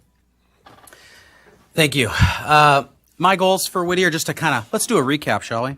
I'd like to increase funding for Whittier's MET team, the mental evaluation team. We currently have 2 people on that staff right now. I'd like to double that. That's going to help address the homeless issue. That's the mental evaluation team. I'd like to make Whittier business friendly, maybe for the first time ever. I'd like to increase the parking options. I'd like to enact new city commissions to help solve key issues. For instance, how about a cable and internet commission where we could study maybe having more than one option in a lot of our areas? I'd like to cut excess spending and focus on key areas only. I'd like to make a sports park for our kids. We could use the fees from the Nellis development and use that money to develop a sports park. We can convert an existing park into a sports park. That'd bring people in. That's going to be amazing for our kids. And I'd really like to represent the needs of young families. This is some great modern times that we live in. It's so great for you as voters. You now can research all of us. You could look all of us up on Google. You could look into each one of us. Some of us have served for a very long time, so there's obviously lots out there. Others not so much. But I encourage you to Google all of our names and read all the articles about us. Thank you. Thank you. We'll hear from Bob Henderson. Tonight we've covered a handful of issues among the hundreds that your council deals with every year. I hope you got to see how each of us handles the issues and how we would approach handling those issues. Whittier really is a fantastic place to live. I know after you get into campaign mode, everybody has to concentrate on all the horrible things that are wrong with this city, but everybody in normal times tells me how much they love living in Whittier and why they came here. It's a beautiful place where where people migrated to this city, bringing their unique talents, their cultural identities, and a passion for a safe, caring, and beautiful place to live, grow, and raise their children. Out of this unique mixture, Whittier grew and prospered and developed a strong sense of values and of concern for others. Leaders came with a commitment to the community and a determination to do what was best for the community. No council person in our history has ever been involved in scandal or misfeasance, unlike so many of those around us. That's a proud record that we must continue to uphold. I ask for your vote on April 10th for District 2. Thank you very much. Thank you. Now we will hear from Henry Bouchot. So first of all, thank you to the League of Women Voters and to one particular woman voter, my wife, Christina, who's at home with our 2 beautiful boys, John and Diego, way past my and her bedtime. Whittier is a 21st century city disguised as a bedroom community. It has the resources, the location, and the will to reach its full potential. All it needs now is the right leadership. But change for change's sake is not the point. Whittier needs a leader with both the vision and experience to bring it into the future while respecting its past. And it's not a lifetime achievement award, I might add. I'm a veteran in a public service, but as the director of a nonprofit startup seeking to help disabled veterans, I like to think of myself as a visionary.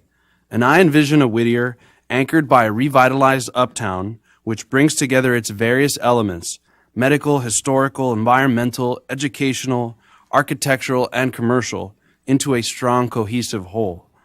You need only to compare my website, henryforwhittier.com, and social media content to see that of all the candidates for District 2, I have the most ambitious and achievable plan for Whittier moving forward.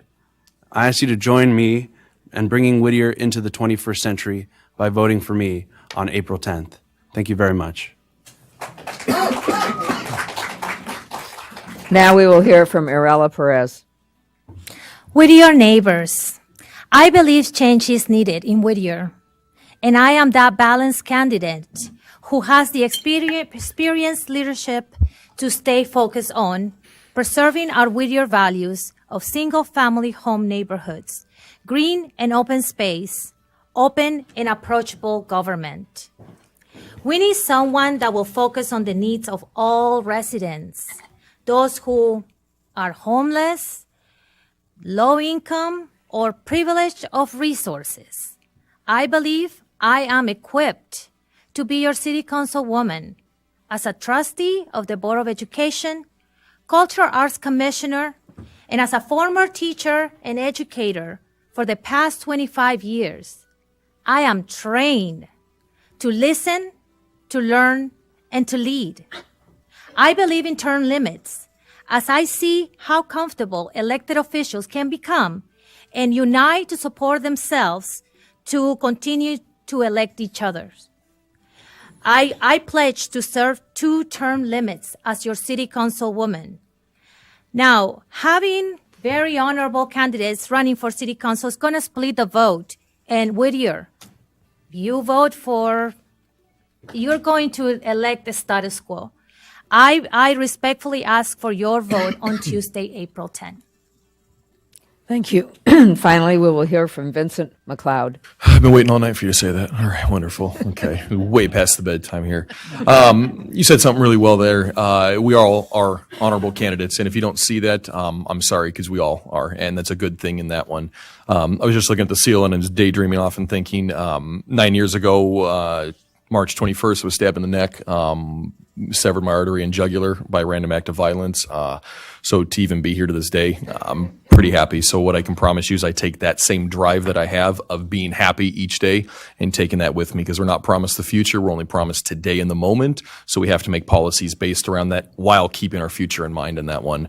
A big goal for me on this, you can see all my policies on the website, vmforwhittier.com, but we need to focus on telling your friends, like you all showed up here till 10 p.m. tonight. We need to make sure that everyone comes out and votes. There's no reason that we should not be below 50% voter turnout for this election. This will be the last one in April, so let's go out with a bang. No more 15, 18, 20%. So let's get it up above 50%, show people that we're serious, and then start over in November again real. But it needs your vote. So thank you guys for coming tonight. Thank you. I'd like to thank the candidates, you, the audience, and the League of Women Voters and American Association of University Women for helping put this event on. And please share the fact that this is on cable TV. It will be on YouTube. And look at Voter's Edge to learn more about each of your candidates. Thank you. Thank you both for your help. It's good experience. Yeah. Thank you. We've all been here.